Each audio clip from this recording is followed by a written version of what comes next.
Okay, അപ്പം നമ്മൾ ഇന്നലെ 4th ചാപ്റ്റർ വരെ പറഞ്ഞിട്ടുണ്ടായിരുന്നു. ഇനി 5th ചാപ്റ്റർ തൊട്ട് നോക്കാം. അപ്പം അതിൽ ഇമ്പോർട്ടൻസ് കുറച്ച് ഞാൻ പറഞ്ഞു തന്നിട്ടുണ്ടായിരുന്നു, ഇതൊക്കെ ടോപ്പിക്കാണ് നോക്കാനുള്ളത്. അപ്പോൾ എന്താണെന്ന് വെച്ച് കഴിഞ്ഞാൽ ഞാൻ പറയുന്ന ടോപ്പിക്കുകളെല്ലാം നിങ്ങൾ നന്നായിട്ട് നോക്കണം. കാരണം നമുക്ക് 5 എഴുതണമല്ലോ. അപ്പോൾ ഈ പറയുന്ന ടോപ്പിക്കുകൾ നന്നായിട്ട് നോക്കിയാൽ മാത്രമേ നമുക്ക് ഈ ഒരു 8-9 ക്വസ്റ്റ്യൻ നിന്ന് 5 അറ്റൻഡ് ചെയ്യാനായിട്ട് പറ്റുള്ളൂ. അതല്ലാതെ നമ്മൾ ഒരു ചാപ്റ്റർ നോക്കിയാൽ അപ്പോൾ അടുത്ത ചാപ്റ്ററിൽ ഇമ്പോർട്ടൻറ്റ് ക്വസ്റ്റ്യൻസ് അവിടെ വേണ്ടാന്ന് വെച്ചാൽ അങ്ങനെ പറ്റില്ല. നമ്മൾ പറയുന്ന എല്ലാ ഇമ്പോർട്ടൻറ്റ് ക്വസ്റ്റ്യൻസും നിങ്ങൾ നോക്കി കഴിഞ്ഞ് കഴിഞ്ഞാൽ നമുക്കൊരു 5 അതിൽ നിന്ന് എന്തായാലും എഴുതാനായിട്ട് കിട്ടും. ഓക്കെ, അപ്പോൾ 5ാമത്തെ ചാപ്റ്ററിൽ പറഞ്ഞിട്ടുണ്ടായിരുന്നു ഇവല്യൂഷണറി ആൻഡ് ഇത്തോളജിക്കൽ പെർസ്പെക്റ്റീവ്, അത് ഇമ്പോർട്ടൻ്റ് ആണ്. പിന്നെ അതുപോലെ തന്നെ അപ്പോൾ അതിൻ്റെ അണ്ടറിൽ കോൺറാഡ്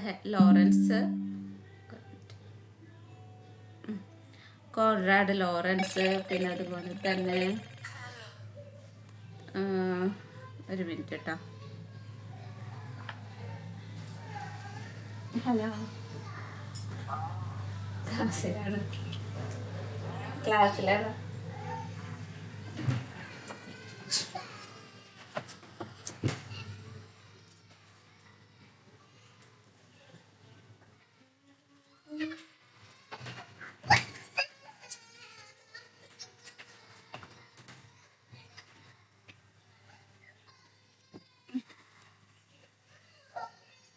ഓക്കെ, അപ്പോൾ അതിൽ കോൺറാഡ് ലോറൻസ് പിന്നെ അതുപോലെ തന്നെ ഇംപ്രിൻറ്റിങ് എക്സ്പെരിമെൻറ്റ്സ് പിന്നെ ഇത്തോളജിക്കൽ പെർസ്പെക്റ്റീവ് ആൻഡ് ഹ്യൂമൻ ഡെവലപ്മെൻറ്റ് പിന്നെ ഏറ്റവും ലാസ്റ്റ് ബയോ ഇക്കോളജിക്കൽ പെർസ്പെക്റ്റീവ്, ഇതൊക്കെ നോക്കേണ്ടതാണ് കേട്ടോ. അപ്പോൾ ഓരോന്നായിട്ട് നമുക്ക് സ്പീഡിൽ പറഞ്ഞു പോവാം. ആദ്യത്തെ ഇവല്യൂഷണറി ആൻഡ് ഇത്തോളജിക്കൽ പെർസ്പെക്റ്റീവ് ചാൾസ് ഡാർവിൻ്റെയാണ് പറയുന്നത്. Charles Darwin paved the way for ethologists by investing in his groundbreaking work on the theory of evolution. നമുക്കറിയാം ചാൾസ് ഡാർവിൻ്റെ തിയറി എന്താ? തിയറി ഓഫ് ഇവല്യൂഷൻ, പരിണാമ സിദ്ധാന്തം അല്ലേ. അപ്പോൾ അത് ഇത്തോളജിസ്റ്റിനാണ് മെയിനായിട്ട് അത് ആ ഒരു അതിൻ്റെ ഹെൽപ്പ് കിട്ടിയത് ഇത്തോളജിസ്റ്റാണ്. ഇത്തോളജിസ്റ്റ് എന്ന് പറയുമ്പോൾ ആനിമൽ ബിഹേവിയറിനെ കുറിച്ച് സയൻറ്റിഫിക് ആയിട്ട് പഠിക്കുന്നതാണ് ഇത്തോളജിസ്റ്റുകൾ. അപ്പോൾ അവർക്കാണ് ചോദിച്ചതാണ് എന്തെങ്കിലും. ഹലോ, ചോദിക്കൂ. ചാപ്റ്റർ ഏതാണ് ഇപ്പോ ഡിസ്കസ് ചെയ്യുന്നത്? 5ാമത്തെ ചാപ്റ്റർ കേട്ടോ, 5ാമത്തെ ചാപ്റ്റർ. Okay okay. അപ്പോൾ ഇത്തോളജിസ്റ്റുകൾക്കാണ് കൂടുതൽ ഹെൽപ്പായിട്ടുള്ളത്. അപ്പോൾ ഡാർവിൻ എന്ത് ചെയ്തു? ഈ ഒരു ഇവല്യൂഷൻ തിയറി പ്രപ്പോസ് ചെയ്തു. അപ്പോൾ അതിൻ്റെ how the characteristics of a species changes and evolves over time. 5ാമത്തെ chapter stages in life span development അല്ലേ? 5ാമത്തെ അല്ലേ? സോറി കേട്ടോ. അപ്പോൾ 4ാമത്തെ ആണ്, എനിക്ക് മിസ്റ്റേക്ക് വന്നതാണ്. 4ാമത്തെ ആണ് കേട്ടോ, 4ാമത്തെ. Sorry. Okay, thank you. Perspective on human development, humanistic, ethological, evolutionary and bio ecological and life course theory. Sorry. അപ്പോൾ ഇതിൽ ഇത്തോളജിക്കൽ ആൻഡ് ഇവല്യൂഷണറി പിന്നെ ബയോ ഇക്കോളജിക്കൽ പെർസ്പെക്റ്റീവ് അത് മാത്രം നോക്കിയാൽ മതി, ഈ 2 ടോപ്പിക്ക്. ഇപ്പം വേണമെങ്കിൽ നമുക്ക് എന്ത് ചെയ്യാം, ഹ്യൂമാനിസ്റ്റിക് തിയറി ജസ്റ്റ് ഒന്ന് നോക്കിയിട്ട് പോകാം. കാരണം നിങ്ങൾ 103 101 പഠിച്ചതാണ് എന്ത് ഹ്യൂമാനിസ്റ്റിക് പെർസ്പെക്റ്റീവ്. അത് പഠിച്ചിട്ടുള്ളവർ ജസ്റ്റ് ഇതൊന്ന് നോക്കാം. കാരണം അതേ സംഭവങ്ങൾ തന്നെ നമുക്ക് അവിടെയും കൊണ്ടേ എഴുതിയാൽ മതി. ഓക്കെ, അപ്പം അത് പഠിച്ചവർ മാത്രം നോക്കുക, അല്ലാത്തവർ എന്ത് ചെയ്യുക, അത് സ്കിപ്പ് ചെയ്യുക. ഓക്കെ, അപ്പോൾ ഈ ഒരു ചാപ്റ്ററിൽ നമ്മൾ പറഞ്ഞു തുടങ്ങിയത് ഇവല്യൂഷണറി പെർസ്പെക്റ്റീവാണ്. അതായത് ഈ ചാൾസ് ഡാർവിൻ ഇവല്യൂഷണറി പെർസ്പെക്റ്റീവ് അല്ലെങ്കിൽ ഇവല്യൂഷണറി തിയറി എങ്ങനെയാണ് കൊണ്ടുവന്നത്?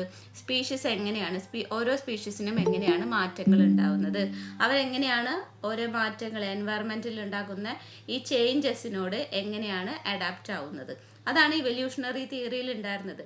Darwin's theory makes the following assertions, അതായത് ഓൾ സ്പീഷീസ് ഡിഫർ ജനറ്റിക്കലി, എല്ലാ സ്പീഷീസും ജനറ്റിക്കലി ഡിഫർ ആണ്. Some genes help in the process of adaptation more than other genes, ചില ജീനുകൾ എന്ത് ചെയ്യുന്നുണ്ട്, നമ്മുടെ ഈ ഒരു അഡാപ്റ്റേഷനെ വളരെയധികം ഹെൽപ്പ് ചെയ്യുന്നുണ്ട്. Helpful genes that support their bearers in adapting are more likely to be passed on from one generation to the other. This principle is called natural selection. അതായത് ചില ജീനുകൾ നമ്മളെ ഹെൽപ്പ് ചെയ്യുന്നുണ്ടെന്ന് പറഞ്ഞു, അവരെന്ത് ചെയ്യുന്നുണ്ട്, ആ ഒരു എബിലിറ്റി അടുത്ത ജനറേഷനിലോട്ടും പാസ് ചെയ്യുന്നുണ്ട്. ഫോർ എക്സാമ്പിൾ പറയുകയാണെങ്കിൽ ഇപ്പോൾ നമുക്ക് ജിറാഫിനെ എടുക്കാം. ഇത്തോളജി ആണല്ലോ, ആനിമൽ ബിഹേവിയറിനെ പറ്റി പഠിക്കുകയാണ്. അപ്പോൾ ഈ ജിറാഫ് എന്ന് പറയുന്നത് എന്താണ്, അവർക്ക് ആ ഒരു ലെങ്തി ആയിട്ടുള്ള ആ ഒരു കഴുത്തില്ലേ, അവർക്ക് ഭക്ഷണം കിട്ടാനാണ് അത് ഹെൽപ്പ് ചെയ്യുന്നത്. അപ്പോൾ ഇവരെന്ത് ചെയ്യുന്നുണ്ട്, ഈ ഒരു അഡാപ്റ്റേഷൻ അടുത്ത ജനറേഷനിലോട്ട് ഇങ്ങനെ പാസ് ചെയ്ത് പോകും. ഇതിനെയാണ് ചാൾസ് ഡാർവിൻ എന്ത് പറഞ്ഞത്, നാച്ചുറൽ സെലക്ഷൻ എന്ന് പറഞ്ഞത്. ഇനി അടുത്തത് നോക്കേണ്ടത് Conrad ലോറൻസിൻ്റെയാണ്. Ethology was originally described as the study of animal behavior within the framework put forth by Konrad Lorenz and Nico Tinbergen. At a later time, it was used to describe any study of animals' relation to their natural environment. അപ്പോൾ ethology എന്ന് പറയുമ്പോൾ എന്താണ്, animal ബിഹേവിയറിനെ പഠിക്കുന്നതിനാണ് ethology എന്ന് പറയുന്നത്. പിന്നീട് അതിനുശേഷം എന്ത് ചെയ്തു, നാച്ചുറൽ എൻവയറമെൻറ്റിലുള്ള ആനിമൽസിൻ്റെ റിലേഷൻ അല്ലെങ്കിൽ ആനിമൽസിനെ പറ്റിയിട്ടുള്ള എല്ലാ സ്റ്റഡീസിനും നമുക്ക് എന്ത് പറയാം, ഇത്തോളജി എന്ന് പറഞ്ഞു തുടങ്ങി. And more contemporary and inclusion term for the discipline is behavioural biology. ഇപ്പോൾ നമ്മളിത് സാധാരണയായിട്ട് യൂസ് ചെയ്യുന്നത് എന്താണ്, ബിഹേവിയറൽ ബയോളജി എന്ന പേരിലാണ്. Ethology thus is the study of behavior of various species and their natural environment and how the evolution has led to changes in behavior. It has a strong evolutionary overtones. അപ്പോൾ ഈ ഒരു ethology എന്ന് പറയുമ്പോൾ എന്താണ്, പലതരത്തിലുള്ള സ്പീഷീസുകളുടെ behaviour പഠിക്കുക. അപ്പോൾ ആദ്യം ആനിമൽ ബിഹേവിയർ ആയിരുന്നു, പിന്നീട് അത് എന്ത് ചെയ്തു, ബിഹേവിയറൽ ബയോളജി ആയി. ഇപ്പോൾ ഏത് സ്പീഷീസിൻ്റെ എടുത്തിട്ട് ബിഹേവിയർ പഠിക്കുന്നതിന് നമുക്ക് ഇത്തോളജി എന്ന് പറയാം. എൻ്റെ നാച്ചുറൽ എൻവയറമെൻറ്റ്, അവരുടെ നാച്ചുറൽ എൻവയറമെൻറ്റ് എങ്ങനെയാണ്, ഈ എൻവയറമെൻറ്റിലെ ചേഞ്ചസിനോട് ഇവരെങ്ങനെ അഡാപ്റ്റ് ആവുന്നുണ്ട്, ഇതൊക്കെയാണ് എന്ത്, ഇത്തോളജി എന്ന് പറയുന്നത്. Many developmental psychologists have been influenced by the ethological perspective and proposed that lifespan development can be best explained by using this lens. This perspective is largely influenced by the Darwinian theory of evolution. അപ്പോൾ ഈ ഒരു developmental സൈക്കോളജിസ്റ്റുകളൊക്കെ എന്ത് ചെയ്യുന്നുണ്ട്, ഈ ഇത്തോളജിക്കൽ perspective influenced ആയിട്ടാണ് ഒരുപാട് theories കൊണ്ടുവന്നത്. അതായത് നമുക്ക് ഈ ഒരു ലൈഫ് സ്പാൻ ഡെവലപ്മെൻറ്റ് ഈ ഒരു ഇത്തോളജിക്കൽ പെർസ്പെക്റ്റീവ് വെച്ചിട്ട് എക്സ്പ്ലെയിൻ ചെയ്യാനായിട്ട് പറ്റും. കാരണം എന്താണ്, ഓരോ ഡെവലപ്മെൻറ്റിലും ആ എൻവയറമെൻറ്റൽ ചേഞ്ചസിനോട് നമ്മൾ അഡാപ്റ്റ് ആവുന്നുണ്ട്. അതെങ്ങനെയെന്നാണ് ഇവല്യൂഷണറി തിയറി പറയുന്നത്. അപ്പോൾ അതുകൊണ്ട് തന്നെ ഒരുപാട് ഡെവലപ്മെൻറ്റൽ സൈക്കോളജിസ്റ്റുകൾ എന്ത് ചെയ്തിട്ടുണ്ട്, ഈ ഇത്തോളജിക്കൽ പെർസ്പെക്റ്റീവ് ഇൻഫ്ലുവൻസ്ഡ് ആയിട്ടുണ്ട്. There are certain assumptions that ethologists make. All animal species are born with several biologically programmed behaviors. എല്ലാ ആനിമൽസിനും ജനിക്കുമ്പോൾ തന്നെ എന്തുണ്ട്, ബയോളജിക്കലി പ്രോഗ്രാംഡ് ആയിട്ടുള്ള ബിഹേവിയേഴ്സ് ഉണ്ട്. These behaviour patterns R product of evolution. ഇതൊക്കെ എന്തിൻ്റെ പ്രോഡക്റ്റാണ്, ഇവല്യൂഷനാണ്. കാരണം നേരത്തെ പറഞ്ഞു ജനറേഷൻ ടു ജനറേഷൻ ഇതിങ്ങനെ പാസ് ചെയ്ത് വരുന്നുണ്ട് എന്ന് പറഞ്ഞു. അപ്പോൾ ഈ ഒരു ഇവല്യൂഷൻ്റെ പ്രോഡക്റ്റ് ആണ് എന്ത്, ഈ behavioural patterns that are innate ആണ്, നമുക്ക് ജന്മന കിട്ടുന്നുണ്ട്. They contribute to survival and hence are adaptive. അതാണ് നമ്മളെ സർവൈവ് ചെയ്യാൻ ഹെൽപ്പ് ചെയ്യുന്നത് ഈ ഒരു പാറ്റേൺസ് ആണ്, ഈ ബിഹേവിയറൽ പാറ്റേൺസ് ആണ്. അതുകൊണ്ടാണ് നമ്മൾ ഓരോ ചേഞ്ചസിനോടും നമ്മളിങ്ങനെ അഡാപ്റ്റ് ആയിട്ട് പോകുന്നത്. ഇത്രയും കാര്യങ്ങൾ മനസ്സിലായി. ഇപ്പോൾ ഇത്തോളജിക്കൽ പെർസ്പെക്റ്റീവ് ഇവല്യൂഷണറി ബേസ് ചെയ്ത് എങ്ങനെ എഴുതുന്നുള്ളതൊക്കെ ആയോ.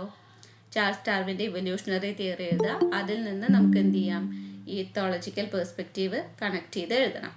മനസ്സിലാവുന്നുണ്ടോ? ഓക്കെ ആണോ, പറഞ്ഞേ.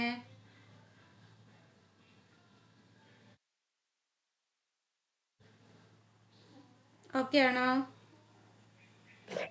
മാം ഈ പോർഷന് എങ്ങനെയാ ക്വസ്റ്റ്യൻ വരാൻ ചാൻസ്? ഈ പോർഷൻ്റെ ക്വസ്റ്റ്യൻസ് ഞാൻ പറഞ്ഞുതരാം. ഇതിൽ ഞാൻ ആഡ് ചെയ്തിട്ടുണ്ടോ നോക്കട്ടെ കേട്ടോ.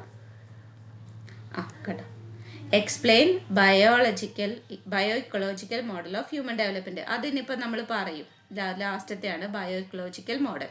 അത് നമുക്ക് അതേപോലെ തന്നെ ഹെഡിങ് ഉണ്ട്, അത് എഴുതിയാൽ മതി. Discuss the evolutionary perspective on development, ഇങ്ങനെയാണ് ചോദിക്കുക. Discuss the evolutionary perspective on development. അപ്പോൾ അതാണ് നമ്മൾ പറഞ്ഞത്. നമ്മൾ പറയുന്നത് എന്താണ്, ഇവല്യൂഷണറി പെർസ്പെക്റ്റീവാണ്. ഇത് ഇവിടെ തൊട്ട് അങ്ങോട്ട് സ്റ്റാർട്ട് ചെയ്യും, ഇവല്യൂഷണറി ആൻഡ് ഇത്തോളജിക്കൽ പെർസ്പെക്റ്റീവ്. ഇവിടെ തൊട്ട് നമ്മൾ എഴുതണം. ഇപ്പോൾ കോൺറാഡ് ലോറൻസിൻ്റെ എഴുതണം. അപ്പോൾ ഏറ്റവും ആദ്യം എന്താണ്, ചാൾസ് ഡാർവിൻ്റെ ഈ ഒരു തിയറി തൊട്ട് അങ്ങോട്ട് എഴുതുക. അതിനുശേഷം കോൺറാഡ് ലോറൻസ് അത് എഴുതിയതിന് ശേഷം എന്ത് വേണം, പിന്നെ അടുത്തത് ഇംപ്രിൻറ്റിങ് എക്സ്പെരിമെൻ്റ് ആണ്. ലോറൻസിൻ്റെ imprinting experiment, ethological perspective and human development. ഇത് വേണമെങ്കിൽ സ്കിപ്പ് ചെയ്യാം, ഇത്തോളജിക്കൽ പെർസ്പെക്റ്റീവ് വേണമെങ്കിൽ സ്കിപ്പ് ചെയ്യാം. ബട്ട് ഇതുവരെ നമ്മൾ എന്തായാലും പഠിച്ചെഴുതണം ഇവല്യൂഷണറി പെർസ്പെക്റ്റീവ്. ഓക്കെ ആണോ?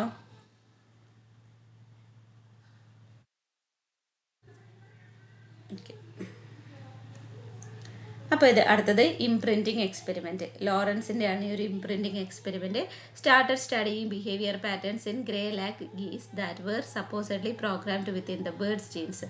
അതായത് അവരുടെ ബിഹേവിയറൽ പാറ്റേൺസിനെ പറ്റി പഠിക്കാനാണ്. അപ്പോൾ ഈ ഗൂസിനെ എടുത്തിട്ട് ഗ്രേ ലാഗ് ഗീസിനെ വെച്ചിട്ടാണ് എന്ത് ചെയ്ത് ഈ ഒരു എക്സ്പെരിമെൻറ്റ്സ് ചെയ്തത്. Many observations of newly hatched goslings showed that they could follow their mama goose as soon as they born. Lorenz however disagreed with the notion and proved it wrong. ഇവിടെ എന്താണ്, Lawrence കുറച്ച് പക്ഷികൾ എടുക്കുകയാണ്, ഗോസ്ലിങ്സ്, പുതുതായിട്ട് മുട്ടന്ന് വിരിയുന്ന അല്ലെങ്കിൽ മുട്ടയിട്ടിട്ടുള്ള ഗോസ്ലിങ്സിനെ വെച്ചിട്ടാണ് ഈ ഒരു എക്സ്പെരിമെൻ്റ് നടത്തുന്നത്. അപ്പോൾ അതായത് 2 സെക്ഷനാക്കും. In an incredible series of experiments, he separated the eggs laid by one goose into 2 separate groups. എന്താണ്, ഒരു ഗൂസിൻ്റെ മുട്ടകൾ, അതായത് ഒരു പക്ഷിയുടെ മുട്ടകൾ എടുത്തിട്ട് 2 ഗ്രൂപ്പാക്കും.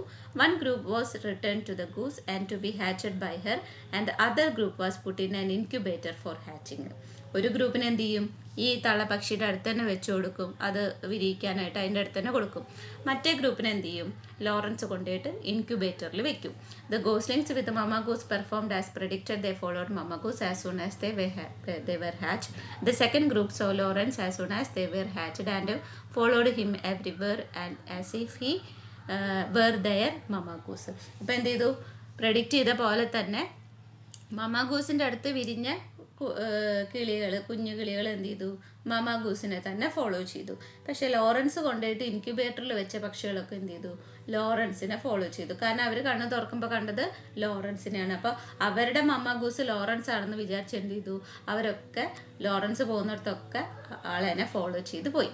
Next, Lawrence marked the goslings and put them under a box. Mama Goose and Mama Lawrence were standing as the box was lifted. Each group identified their mother and went directly to their mamas.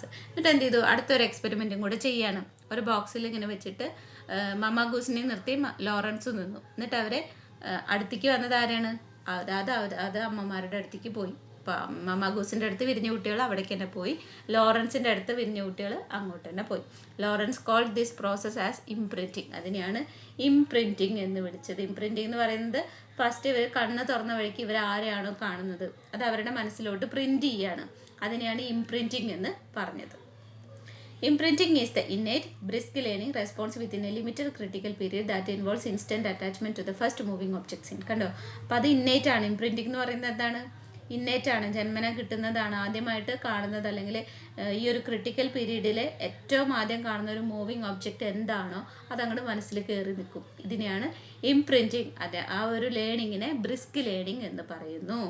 The ethologist also stressed upon the importance of critical period. Critical period is the fixed time in the early phase of development where certain behavior patterns optically emerge. അപ്പോൾ അതുകൊണ്ട് തന്നെ critical period important ആണെന്ന് പറഞ്ഞു. കാരണം ഈ ഒരു critical പീരീഡിലാണ് എന്ത്, ഈ ആദ്യം കാണുന്ന ഒരു മൂവിങ് ഒബ്ജക്റ്റ് അങ്ങോട്ട് കയറി അറ്റാച്ച്ഡ് ആവുന്നത്. അപ്പോൾ അതുകൊണ്ട് തന്നെ ഇവല്യൂഷണറി പെർസ്പെക്റ്റീവിൽ എന്താണ്, അല്ലെങ്കിൽ ഇത്തോളജിസ്റ്റിൻ്റെ ഇടയിൽ ക്രിട്ടിക്കൽ പീരീഡ് എന്ന് പറയുന്നത് വളരെ ഇമ്പോർട്ടൻ്റ് ആണ്.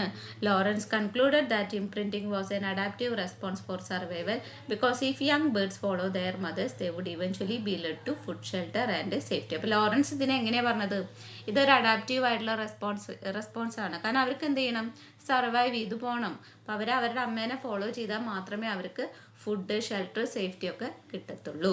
അപ്പോൾ ലോറൻസിനെ കണ്ട ആൾക്കാർ എന്ത് ചെയ്തു, ലോറൻസിനെ ഫോളോ ചെയ്യണം. കാരണം എന്താണ്, അവർക്ക് ആ ഒരു സർവൈവ് ചെയ്ത് പോകാനായിട്ട് എന്ത് വേണം, ഈ ലോറൻസ് എന്ന് പറയുന്ന മമ്മ വേണം.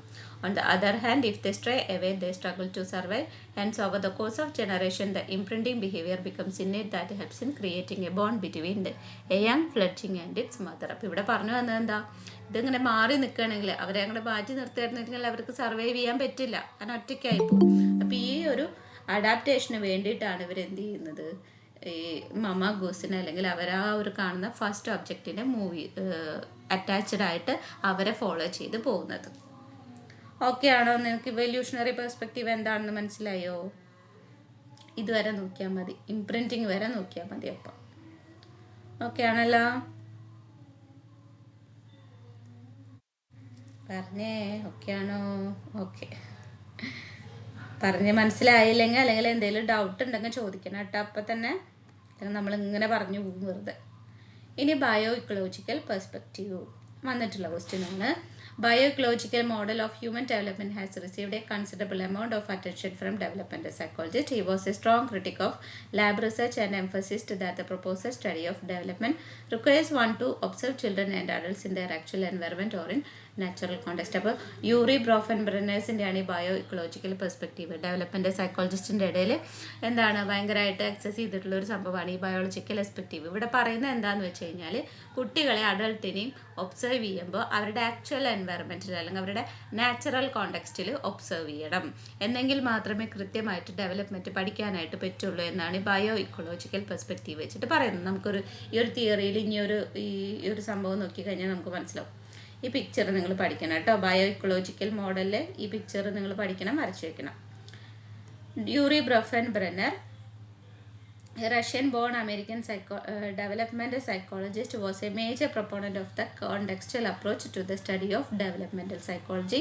Bronfenbrenner became a major critic of the existing theories in the area of developmental psychology and criticized developmental psychology as study of the strange behavior of children in strange situation with a strained adult for the briefest possible period of time. അപ്പോൾ ഈ ബ്രോഫൻബ്രെന്നർ ഈ ഒരു theory കൊണ്ടുവന്നത് മറ്റുള്ള തിയറികളെ criticise ചെയ്തുകൊണ്ടാണ്. അതിനെ criticise എങ്ങനെയാണ്?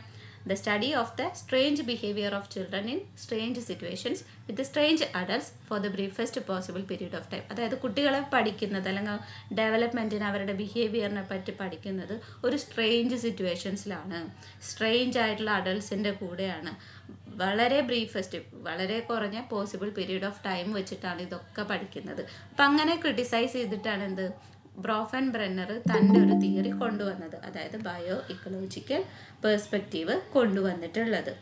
അപ്പോൾ ബ്രോഫൻബ്രെന്നർ എന്ത് ചെയ്തു? ഈ ബയോ ഇക്കോളജിക്കൽ അപ്രോച്ചിൽ കുറച്ച് കാറ്റഗറീസ്, കുറച്ച് സിസ്റ്റംസ് പറഞ്ഞു. ആൾ പറയുന്നത് എന്താ? നാച്ചുറൽ കോണ്ടെക്സ്റ്റിൽ ബിഹേവിയറിനെ പഠിക്കാനാണ് പറഞ്ഞത്. അതുകൊണ്ട് തന്നെ കുറച്ച് സിസ്റ്റംസ്, ഇക്കോളജിക്കൽ ഡെവലപ്മെൻറ്റിനെ കുറച്ച് systems, these systems interact with one another and with the individual to influence and impact ഡെവലപ്മെൻറ്റിനെ ഇമ്പാക്റ്റ് ചെയ്യുന്ന തരത്തിലുള്ള കുറച്ച് സിസ്റ്റംസ് ആക്കിയിട്ട് ഇങ്ങനെ ഡിവൈഡ് ചെയ്തു. അതാണ് ഈ ഒരു പിക്ചറിൽ micro system, meso system, exo system, macro system and chrono system. ഇങ്ങനെ ഒരു 5 സിസ്റ്റം വെച്ചിട്ടാണ് എന്ത് ഈ ബയോ ഇക്കോളജിക്കൽ പെർസ്പെക്റ്റീവ് അദ്ദേഹം ഡിഫൈൻ ചെയ്തത്. അപ്പോൾ അത് വളരെ സിമ്പിളായിട്ടൊന്ന് പറഞ്ഞുതരാം. ചിത്രം പഠിക്കണം കേട്ടോ, അത് നിങ്ങൾ വരയ്ക്കണം.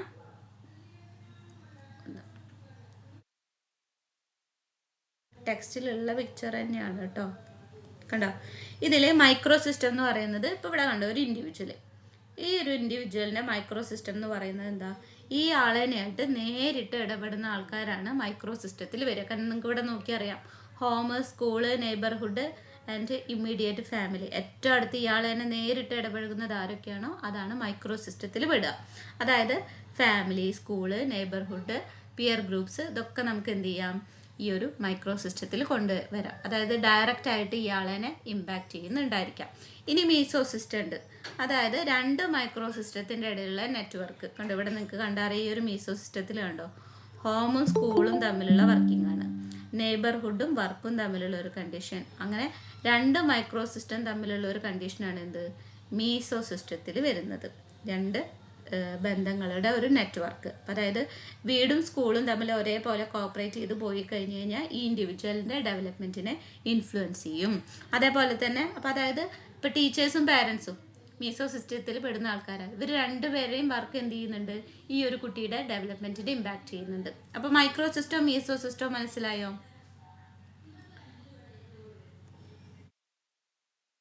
ഓക്കെ.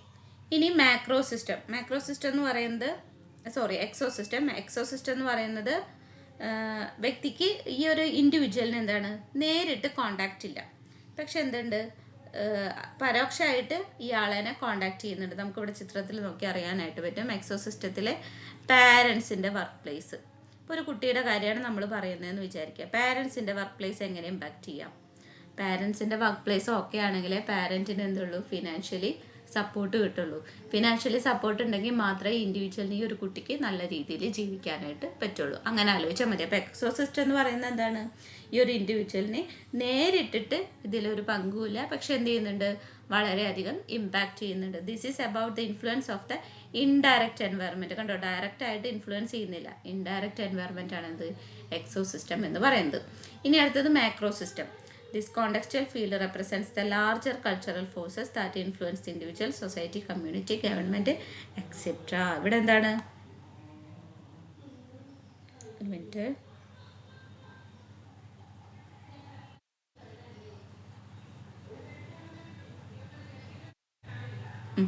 ഇവിടെ മാക്രോ സിസ്റ്റം എന്ന് പറയുന്നത് എന്താ? കോണ്ടക്സ്റ്റൽ ഫീൽഡാണ്. അതായത് ഈ ആളുടെ ഒരു ഡെവലപ്മെൻറ്റിനെ ഈ കൾച്ചർ അല്ലെങ്കിൽ ബിലീഫ്സ്, വാല്യൂസ് ഇതൊക്കെ എങ്ങനെ ഇമ്പാക്റ്റ് ചെയ്യുന്നുണ്ട് ആ ഒരു. അപ്പം അതും എന്താണ്? ഇൻഡയറക്റ്റ് ആണ്. ഡയറക്റ്റായിട്ട് ഇയാളെ കോണ്ടാക്ട് ചെയ്യുന്നില്ലെങ്കിലും ആളുടെ ഡെവലപ്മെൻറ്റിൽ ഇൻഫ്ലുവൻസ് ചെയ്യുന്നുണ്ട്. ഇതാണ് മാക്രോ സിസ്റ്റം. ഇനി അടുത്തത് ക്രോണോ സിസ്റ്റം. ക്രോണോ സിസ്റ്റം എന്ന് പറയുമ്പോൾ ഈ ജീവിതത്തിൽ വരുന്ന മാറ്റങ്ങൾ അതെങ്ങനെ ആളെനെ ഇമ്പാക്റ്റ് ചെയ്യുന്നുണ്ട്. This was added by Bronfenbrenner 2000 later. And the idea that is chronosystem underlies all the different levels. It involves how different significant historical events impact the individual and all the other levels or systems in the model. അതായത് കഴിഞ്ഞ കാര്യങ്ങൾ, ഈ കാലത്തിനിടയ്ക്ക് ഉണ്ടായിട്ടുള്ള കാര്യങ്ങൾ. ഇപ്പോൾ for example നമുക്ക് COVID-19 പറയാം. അതൊരു ക്രോണോ സിസ്റ്റത്തിൽ പെടുന്നതാണ്. COVID-19 ഉണ്ടായിരുന്ന കുറേ കാര്യങ്ങൾ എന്ത് ചെയ്യുന്നുണ്ട്? ഓരോരുത്തരുടെയും ഡെവലപ്മെൻറ്റിനെ ഇമ്പാക്റ്റ് ചെയ്യുന്നുണ്ട്. അപ്പോൾ ആ ഒരു പാൻഡമിക് എന്ന് പറയുന്നത് നമുക്ക് ഈ ഒരു ക്രോണോ സിസ്റ്റത്തിൽ കൊണ്ടുവന്നിടാം. അല്ലെങ്കിൽ വേറെ ഏതെങ്കിലും പറയാം. ഇപ്പോൾ ഒരു ഫാമിലി പാരൻ്റൽ ഡിവോഴ്സ് ഒരു കുട്ടീനെ സംബന്ധിച്ചിടത്തോളം ക്രോണോ സിസ്റ്റത്തിൽ പെടുന്ന സാധനങ്ങളാണ്. അപ്പോൾ എന്ത് ചെയ്യുന്നുണ്ട്? ഈ പാരൻ്റൽ ഡിവോഴ്സ് ഈ കുട്ടീൻ്റെ ഡെവലപ്മെൻറ്റിനെ ഇമ്പാക്റ്റ് ചെയ്യുന്നുണ്ട്. അപ്പോൾ ബയോ ഇക്കോളജിക്കൽ പെർസ്പെക്റ്റീവിൽ ഈ ഒരു ഡയഗ്രാം പഠിക്കണം. ഈ ഓരോ സിസ്റ്റംസും നമ്മൾ എന്ത് ചെയ്യണം? എക്സ്പ്ലെയിൻ ചെയ്യണം. മനസ്സിലായോ? മാം, ഈ ഡയഗ്രത്തിൽ ക്രോണോ സിസ്റ്റം ലേബൽ ചെയ്യുന്നല്ലോ. എന്താടോ? ഈ ഒരു ഡയഗ്രത്തിൽ ക്രോണോ സിസ്റ്റം വരുന്നില്ല. ക്രോണോ സിസ്റ്റം ഇതിൻ്റെ പുറത്തേക്കാണ്. നമുക്ക് ഈ ഒരു 5 വരച്ചാൽ മതി. ക്രോണോ സിസ്റ്റം വരുന്നത് ശരിക്കും പുറത്തേക്ക് എന്നല്ല, മൊത്തത്തിൽ എല്ലാ ലൈഫ് ഈവൻസിലും വരുന്ന ലൈഫ് ഈവൻസ് ആണ്. നമുക്ക് ഇതിനൊരു കാലഘട്ടം എന്ന് പറയാൻ പറ്റില്ല. ഈ കുട്ടിയുടെ ജീവിതത്തിൽ എപ്പോഴെങ്കിലും നടന്നിട്ടില്ല അല്ലെങ്കിൽ എപ്പോൾ വേണമെങ്കിലും നടക്കാവുന്ന ലൈഫ് ഈവൻസ് അതിൻ്റെ ഇമ്പാക്റ്റ് ഡെവലപ്മെൻറ്റിൽ കാണിക്കും. അതാണ് ക്രോണോ സിസ്റ്റം കേട്ടോ. അപ്പോൾ നമുക്കിതിന് കൃത്യമായിട്ടൊരു സ്പേസ് കൊടുക്കണ്ട, ഇത് എഴുതിയാൽ മതി കേട്ടോ. കാരണം എന്താണ്? ചിലപ്പോൾ ഈ ലൈഫ് ഈവൻസ് ചിലപ്പോൾ ഈ മൈക്രോ സിസ്റ്റത്തിൻ്റെ ഉള്ളിലായിരിക്കാം, അല്ലെങ്കിൽ മീസോ സിസ്റ്റത്തിൻ്റെ ഉള്ളിലായിരിക്കാം, എക്സോ സിസ്റ്റത്തിലായിരിക്കാം, മാക്രോ സിസ്റ്റത്തിലായിരിക്കാം, എവിടെ വേണമെങ്കിലും ആയിരിക്കാം. കാരണം എന്താണ്? ഡെവലപ്മെൻറ്റിനെ ഇമ്പാക്റ്റ് ചെയ്യുന്ന ഏതെങ്കിലും ഒരു സിറ്റുവേഷൻ അല്ലെങ്കിൽ ഒരു സ്റ്റേജ്, സൈക്കിള്, ഈവൻറ്റ് ഇതൊക്കെ നമുക്ക് പറയാം. നിങ്ങളിത് ഓർത്ത് വെച്ചാൽ മതി. COVID-19 ആളുടെ ചിലപ്പോൾ ആൾക്ക് നേരിട്ടിട്ടുണ്ടെങ്കിലും ചിലപ്പോൾ മൈക്രോ സിസ്റ്റത്തിൽ ഉണ്ടായിരിക്കാം. ഫാമിലിയിൽ ആരെങ്കിലും മരിച്ചു പോയിട്ടുണ്ട്, അത് ഇമ്പാക്റ്റ് ചെയ്യും, ആളുടെ ഡെവലപ്മെൻറ്റിനെ ഇമ്പാക്റ്റ് ചെയ്യും. ഇനി വേണ്ട, സ്കൂളിലാണെന്ന് വിചാരിക്കുക, മീസോ സിസ്റ്റത്തിലോട്ട് വന്നു. അല്ലെങ്കിൽ വേണ്ട, എക്സോ സിസ്റ്റത്തിൽ സൊസൈറ്റിയിൽ ആർക്കെങ്കിലും, അല്ലെങ്കിൽ വളരെ അടുത്ത ഫ്രണ്ട്സിന് ആർക്കെങ്കിലും ഉണ്ടായി, അതൊക്കെ ഇമ്പാക്റ്റ് ചെയ്യും. അപ്പോൾ ക്രോണോ സിസ്റ്റത്തിൽ എഴുതിയാൽ മതി, നിങ്ങൾ ഡയഗ്രത്തിൽ വരയ്ക്കേണ്ടെന്നാ. ഓക്കെ ആണല്ലോ? Thank you. ഇനി അടുത്ത ചാപ്റ്റർ ഞാൻ പറഞ്ഞു 5ാമത്തെ. നമുക്ക് ഇതുവരെ പഠിച്ചിട്ടില്ലാത്തവർ 5ാമത്തെ ചാപ്റ്റർ സ്കിപ്പ് ചെയ്യാണ് നല്ലത്. കാരണം ഓരോ സ്റ്റേജിലെയും നിങ്ങൾക്ക് നോക്കി അറിയാം കേട്ടോ. കണ്ടോ, പ്രീനാറ്റൽ പീരീഡ് തൊട്ട് തുടങ്ങുന്നുണ്ട്. അവിടെ കണ്ടോ എൻവയറമെൻ്റൽ ഇൻഫ്ലുവൻസ് വന്നു. പിന്നെ ബർത്ത് ആൻഡ് ഇൻഫൻസി നോക്കിക്കഴിഞ്ഞ് കഴിഞ്ഞാൽ ഓരോ സ്റ്റേജസിലും ബോഡി ഗ്രോത്ത്, ബ്രെയിൻ ഡെവലപ്മെൻറ്റ്, പിന്നെ അതുപോലെ തന്നെ motor development, language development, cognitive development, emotional development, social understanding, ഈ എല്ലാ ടോപ്പിക്കും ഓരോ സ്റ്റേജസിലും വരുന്നുണ്ട്. കണ്ടോ, ചൈൽഡ്ഹുഡിൽ വരുന്നുണ്ട്. ചൈൽഡ്ഹുഡിൽ ഇതേ പറയുന്ന സാധനങ്ങൾ cognitive development, language development, social emotional development, moral development വരുന്നുണ്ട്. അതേപോലെ അഡോളസെൻസിൽ, അഡൾട്ട്ഹുഡിൽ ഒക്കെ വരുന്നുണ്ട്. അപ്പം ഇതുവരെ ഈ ഒരു ചാപ്റ്റർ പഠിക്കാത്ത ആൾക്കാരുണ്ടെങ്കിൽ അത് സ്കിപ്പ് ചെയ്യുക, ഏറ്റവും നല്ലതാണ്. കാരണം എല്ലാം കൂടെ കുഴഞ്ഞു മറിയും. ഓരോ സ്റ്റേജിലെയും കിടന്നിട്ട് പഠിച്ചു കഴിഞ്ഞ് കഴിഞ്ഞാൽ ഇന്നൊരു ദിവസം കൊണ്ട് നമുക്കിത് ഓർത്ത് വയ്ക്കാനായിട്ട് പറ്റില്ല. അപ്പോൾ ഇതുവരെ പഠിക്കാത്തവർ ഈ ഒരു ചാപ്റ്റർ സ്കിപ്പ് ചെയ്യാം, വളരെ നല്ലത്. അടുത്ത ചാപ്റ്റർ നോക്കാം. 6th chapter physical and perceptual development. ഈ ചാപ്റ്ററിൽ ഞാൻ പറഞ്ഞിരുന്നു മോട്ടോർ ഡെവലപ്മെൻ്റ് ആണ് ഇമ്പോർട്ടൻ്റ്. മോട്ടോർ ഡെവലപ്മെൻറ്റിൽ റിഫ്ലെക്സസ് നോക്കണം. അപ്പോൾ അതിൽ ഈ ടേബിൾ നിങ്ങൾ പഠിക്കണ്ട കേട്ടോ, ടേബിൾ വിട്ടോളൂ. ഗ്രോസ് മോട്ടോർ സ്കിൽസ്, പിന്നെ അതുപോലെ തന്നെ അത് കഴിഞ്ഞ് കഴിഞ്ഞാൽ വിഷൻ തൊട്ടിട്ട്, ഹിയറിങ് വേണ്ട, വിഷൻ പഠിക്കണം. പിന്നെ അതുപോലെ തന്നെ ഡെപ്ത് പെർസെപ്ഷൻ, പാറ്റേൺ പെർസെപ്ഷൻ, അത് 3 important. Depth perception, pattern perception, ഇതൊക്കെ ചിലപ്പോൾ ഷോർട്ട് നോട്ടായിട്ടായിരിക്കും വരിക. അപ്പോൾ നമുക്ക് ജസ്റ്റ് മോട്ടോർ ഡെവലപ്മെൻറ്റ് ഒന്ന് പറഞ്ഞു പോവാം. Jessel had argued that motor development takes place in a fixed order and within a specific time frame.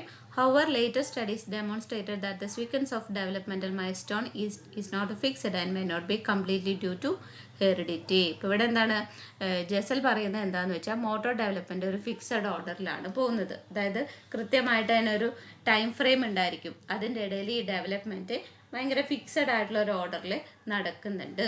എന്നാൽ അതിന് ശേഷം വന്ന സ്റ്റഡീസൊക്കെ എന്താണ് പറയുന്നത്? That the sequence of developmental milestone is not fixed അല്ല and may not be completely due to heredity ജന്മന അങ്ങനെ അല്ലെങ്കിൽ പാരമ്പര്യമായിട്ട് കൈമാറി വരുന്നതല്ല, അല്ലെങ്കിൽ ഫിക്സഡ് അല്ല. അങ്ങനെയാണ് ലേറ്റർ സ്റ്റഡീസ് ഒക്കെ പറഞ്ഞത്. The motor development is not just a passive process based on genetic unfolding of skills over a time. Rather the infant puts together various skills to achieve the goal within the existing limitations of his or her body and environment. In the following section we will pay attention towards how motor development begins with reflexes. അപ്പോൾ motor development എന്ന് പറയുന്നത് ഒരു passive process അല്ല. ഈ genetic unfolding വെച്ചിട്ട് അല്ലെങ്കിൽ നമ്മുടെ ഈ സ്കിൽസുകളെ പറ്റി പഠിക്കുന്ന ഒരു കാര്യം നോക്കുകയാണെങ്കിൽ ഇൻഫൻസ് ഇപ്പോൾ കുട്ടികൾ ഓരോ സ്കില്ലുകൾ ഡെവലപ്പ് ചെയ്യുന്നത് എങ്ങനെയാണെന്ന് വെച്ച് കഴിഞ്ഞാൽ അവർക്കൊരു ഗോൾ അച്ചീവ് ചെയ്യണം. അതിന് വേണ്ടിയിട്ടാണ് ഇവർ ഓരോ സ്കില്ലുകളും ഡെവലപ്പ് ചെയ്യുന്നത്. ഫോർ എക്സാമ്പിൾ നമുക്കിപ്പോൾ ചെറിയ കുട്ടികൾ കമന്ന് കിടക്കുന്ന കുട്ടികളാണെന്ന് വിചാരിക്കാം. അവരെന്ത് ചെയ്യും? അവരങ്ങനെ നിരങ്ങി പോകുന്നത് എന്തെങ്കിലും ഒരു ഒബ്ജക്റ്റ് എടുക്കാനായിരിക്കും അല്ലേ? ചെറിയ കുട്ടികളെ ശ്രദ്ധിച്ചു കഴിഞ്ഞാൽ നമുക്ക് മനസ്സിലാവും. അവർ ഇരുന്നോർത്തിരുന്ന് അല്ലെങ്കിൽ കമന്ന് കിടന്ന് നിന്നിട്ടായാലും ഒരു പോയിന്റിലോട്ട് എത്തുന്നത് എങ്ങനെയാണ്? എന്തെങ്കിലും ഒരു ഒബ്ജക്റ്റ് അവർക്ക് എടുക്കാനുണ്ടായിരിക്കും. അപ്പോൾ ആ ഒരു ഗോൾ അച്ചീവ്മെൻറ്റ്, ആ ഗോൾ ഓറിയൻറ്റഡ് ആയിട്ടാണ് ഇവരുടെ ഓരോ സ്കിൽസും ഡെവലപ്പ് ചെയ്യുന്നത്. അങ്ങനെയാണ് നമ്മൾ മോട്ടോർ ഡെവലപ്മെൻറ്റ് എഴുതേണ്ടത്. അപ്പോൾ ഇതിൽ ഓരോ കാര്യങ്ങൾ പറയുന്നത് ആദ്യത്തെ റിഫ്ലെക്സ് ആണ്. Reflex: Newborns do not have a lot of control over their limbs, but they seemed to have a set of involuntary patterned motor responses that they are born with, which are controlled by the lower brain centers. These are called as reflexes. അതായത് എന്താണ്? ഇവർക്ക് അവരുടെ ലിംസിൽ control ഉണ്ടായിരിക്കില്ല. അവർക്ക് involuntary ആയിട്ട് ഒരു set of involuntary actions ആണ് നടക്കുന്നത്. Patterned motor responses that they are born with which are controlled by the lower brain centres. ഇതൊക്കെ കൺട്രോൾ ചെയ്യുന്നത് ആരാണ്? ലോവർ ബ്രെയിൻ സെൻറ്റേഴ്സ് ആണ്. ഇതിനെയാണ് നമ്മൾ റിഫ്ലെക്സ് എന്ന് വിളിക്കുന്നത്. These reflexes are not learned behaviours as they are already hard wired in to their system and help them to respond to the environment stimuli. അപ്പോൾ ഈ റിഫ്ലെക്സ് എന്ന് പറയുന്നത് ലേൺഡ് ബിഹേവിയർ അല്ല. അതായത് ഇന്നേറ്റ് ആണ്. ജന്മന നമ്മുടെ ഉള്ളിൽ ഇങ്ങനെ ഹാർഡ് വയർ ചെയ്ത് വെച്ചിരിക്കുകയാണ്. ഓൾറെഡി അവിടെ സെറ്റ് ചെയ്ത് വെച്ചിട്ടുള്ളതാണ് എന്ത്? ഈ റിഫ്ലെക്സ് എന്ന് പറയുന്നത്. അതൊരു ലേൺഡ് ബിഹേവിയർ അല്ല. For example, new born holds it breath and contracts it throat to keep water out on its own. For example ആണ് എന്ത്? വായന്ന് ഇങ്ങനെ വെള്ളം വരാനായിട്ട് ഇവരെന്ത് ചെയ്യുന്നുണ്ട്? അവരെ ബ്രീത്ത് ഹോൾഡ് ചെയ്തിട്ട് ത്രോട്ട് കോൺട്രാക്ട് ചെയ്യുന്നുണ്ട്. തൊണ്ട ഇങ്ങനെ ചുരുക്കി പിടിക്കുന്നുണ്ട്. അതൊന്നും ആരും പഠിപ്പിച്ചു കൊടുത്തിട്ടില്ല, അല്ലെങ്കിൽ കണ്ടിട്ട് അവർക്ക് മനസ്സിലാക്കാനുള്ള പ്രായമായിട്ടില്ല. അപ്പം ചെറിയ കുഞ്ഞുങ്ങൾ ഇത് ചെയ്യുന്നത് എങ്ങനെയാണ്? അവരത് ഇന്നേറ്റ് ആയിട്ട് ഇത് ഹാർഡ്വെയർ ചെയ്ത് വെച്ചിട്ടുണ്ട്, അല്ലെങ്കിൽ അത് ഓൾറെഡി സെറ്റ് ചെയ്ത് വെച്ചിട്ടുണ്ട്. ഒരു മിനിറ്റ് കേട്ടോ.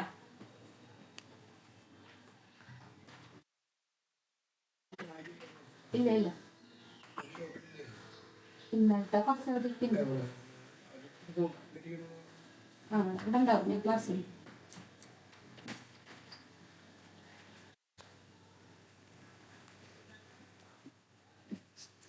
When someone strokes the infant's cheek softly, he or she turns his head in that person's direction.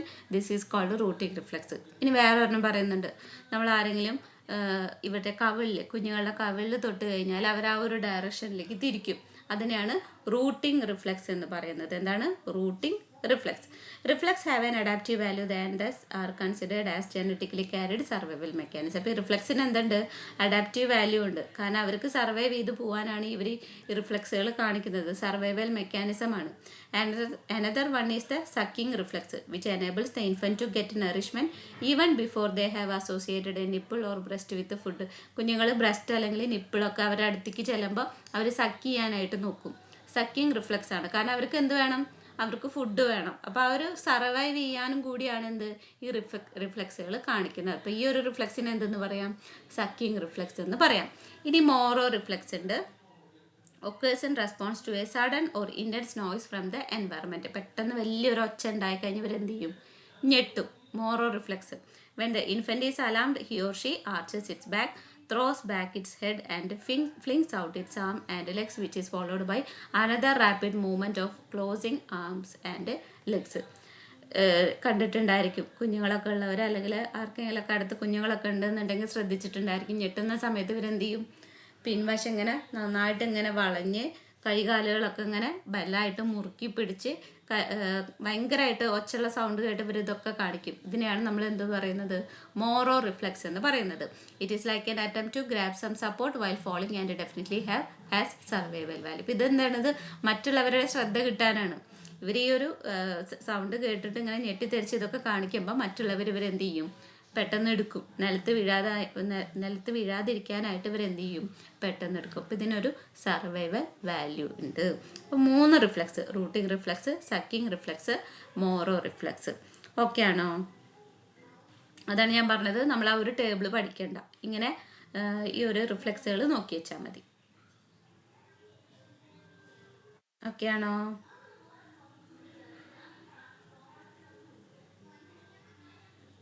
അടുത്ത് പറയട്ടെ, ഓക്കെ അല്ലേ? ഒന്നും കൂടി ഏതെല്ലാം റിഫ്ലക്സ് ഒന്നുകൂടി പറഞ്ഞു. അതാ rooting reflex, sucking reflex, Moro reflex. നമ്മളിങ്ങനെ പോയിന്റ് ആയിട്ടല്ലേ എഴുതുക. അപ്പോൾ നമുക്ക് റിഫ്ലെക്സുകൾ ഇങ്ങനെ ടേബിൾ ഫുള്ള് പഠിച്ച് എഴുതണ്ട, കാരണം ടേബിൾ കണ്ട് ഒരുപാടുണ്ട്.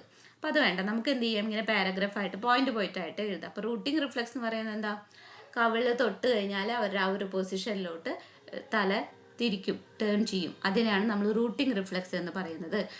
സക്കിംഗ് റിഫ്ലെക്സ് എന്താണ്, ചില റിഫ്ലെക്സുകൾക്ക് അഡാപ്റ്റീവ് വാല്യൂ ഉണ്ട്, സർവൈവ് ചെയ്യാനായിട്ട് ഹെൽപ്പ് ചെയ്യുന്നുണ്ട്. അപ്പോൾ അതിലൊന്നാണ് സക്കിംഗ് റിഫ്ലെക്സ്. അതായത് അവർക്ക് ഫുഡ് കിട്ടാനായിട്ട്, അപ്പോൾ നിപ്പിളോ ബ്രസ്റ്റോ ഒക്കെ അടുത്തേക്ക് ചെല്ലുമ്പോൾ ഇവരെന്ത് ചെയ്യും, സക്ക് ചെയ്യാനുള്ള ഒരു ടെൻഡൻസി, ഇവർ ഓട്ടോമാറ്റിക്കായിട്ട് വായ ഇങ്ങനെ അടുത്തോട്ട് ചെല്ലും. അതിനെയാണ് സക്കിംഗ് റിഫ്ലെക്സ് എന്ന് പറയുന്നത്. അപ്പോൾ അതിനെന്തുണ്ട്, അഡാപ്റ്റീവ് വാല്യൂ അല്ലെങ്കിൽ സർവൈവൽ വാല്യൂ ഉണ്ട് എന്നൊക്കെ എഴുതാം. ഇനി മോറോ റിഫ്ലെക്സ് പറഞ്ഞു, സഡൻ നോയ്സ് കേൾക്കുമ്പോൾ അവർ പെട്ടെന്ന് അതിനോട് റെസ്പോണ്ട് ചെയ്യാം. ഭയങ്കര അലാംഡ് ആവും. Arches its back, throw back its head and flings out its arm and legs, which is followed by another rapid movement of closing the arms and legs. ഇതൊക്കെ നമ്മൾ കണ്ടിട്ടുള്ളതാണ്, കുട്ടികളിലൊക്കെ കണ്ടിട്ടുള്ളതാണ്. മോറോ റിഫ്ലെക്സ് എന്ന് പറയും. ഇതെന്താണ്, മറ്റുള്ളവരുടെ സപ്പോർട്ട് അല്ലെങ്കിൽ അറ്റൻഷൻ കിട്ടാനായിട്ടാണ്. ഇതിനും സർവൈവൽ വാല്യൂ ഉണ്ട്. അങ്ങനെ 3 റിഫ്ലെക്സ്. ഓക്കെ ആണോ? ഓക്കെ. ഇനി അടുത്തത് 6th ചാപ്റ്ററിൽ പിന്നെ വിഷൻ, പിന്നെ അതുപോലെ തന്നെ ഡെപ്ത് പെർസെപ്ഷൻ, പാറ്റേൺ പെർസെപ്ഷൻ, ഇത് നോക്കാം. Humans depend on vision more than any other sense while exploring their environment, and it is true for the infants too. But vision is the least developed of the senses at birth, as the visual structure in eye and brain are yet to be formed fully. ഇവിടെ എന്താണ്, humans നമ്മൾ വിഷനെ depend ചെയ്തിട്ടാണ് ഇരിക്കുന്നത് അല്ലേ. മറ്റ് സെൻസസുകളൊക്കെ ഒരുപാട് നമ്മൾ depend ചെയ്തിരിക്കുന്നത് എന്താണ്, ഈ ഒരു വിഷനെയാണ്. കാരണം നമ്മൾ എൻവയറമെൻറ്റ് എക്സ്പ്ലോർ ചെയ്യുന്നത് ഈ ഒരു സെൻസിനെ വെച്ചിട്ടാണ്. But vision is the least development of the census at birth. അപ്പോൾ ജനിക്കുന്ന ടൈമിൽ ഏറ്റവും ലീസ്റ്റ് ഡെവലപ്ഡ് ആയിട്ടുള്ള ഒരു സെൻസ് എന്ന് പറയുന്നത് എന്താണ്, വിഷനാണ്. കാഴ്ച കുറവായിരിക്കും. As a result newborns cannot see small things that are far away. അകലെയുള്ള വസ്തുക്കൾ, ചെറിയ വസ്തുക്കളൊന്നും കാണാനായിട്ട് പറ്റില്ല. ന്യൂ ബോൺസിൻ്റെ വിഷൻ എന്ന് പറയുന്നത് 20/600 ആണ്. 20/600. That is N object at 20 feet is clear to the newborn as it would be if it were 600 feet away from an adult with a normal vision. അപ്പോൾ അഡൾട്ടിനെ 600 feet അകലെയുള്ള ഒരു സാധനം കാണാൻ പറ്റുമെങ്കിൽ കുട്ടികൾക്ക് കാണാൻ പറ്റുന്ന എത്രയാണ്, വെറും 20 ഫീറ്റ് അകലെയുള്ള സാധനങ്ങളാണ്. By 6 months the acuity improves to 20/25 or 20/30. Right from their birth, infants are attracted to look at these faces of people. അപ്പോൾ ബർത്ത് മുതൽ തന്നെ എന്താണ്, പീപ്പിൾസിൻ്റെ ഫേസസിനോട്, ആളുകളുടെ മുഖങ്ങൾ ഇവർ നന്നായിട്ട് അട്രാക്ട് ചെയ്ത് അല്ലെങ്കിൽ അവർ നോക്കാനായിട്ട് തുടങ്ങും. Interestingly they concentrate on areas of high contrast where darkest of dark meets the lightest of light. ഭയങ്കര കോൺട്രാസ്റ്റ് ഏരിയാസ് ഒക്കെ ഇവർ കോൺസെൻട്രേറ്റ് ചെയ്യും. അതായത് ഭയങ്കര ഡാർക്കായിട്ടുള്ളത് അല്ലെങ്കിൽ ഭയങ്കര ലൈറ്റായിട്ടുള്ളത്.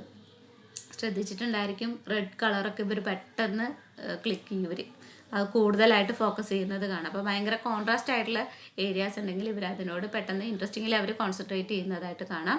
So at first they may stare at their parents hairline, but by the age of 2 months they pay more attention to eyes as the white of the eye surrounds a darker centre.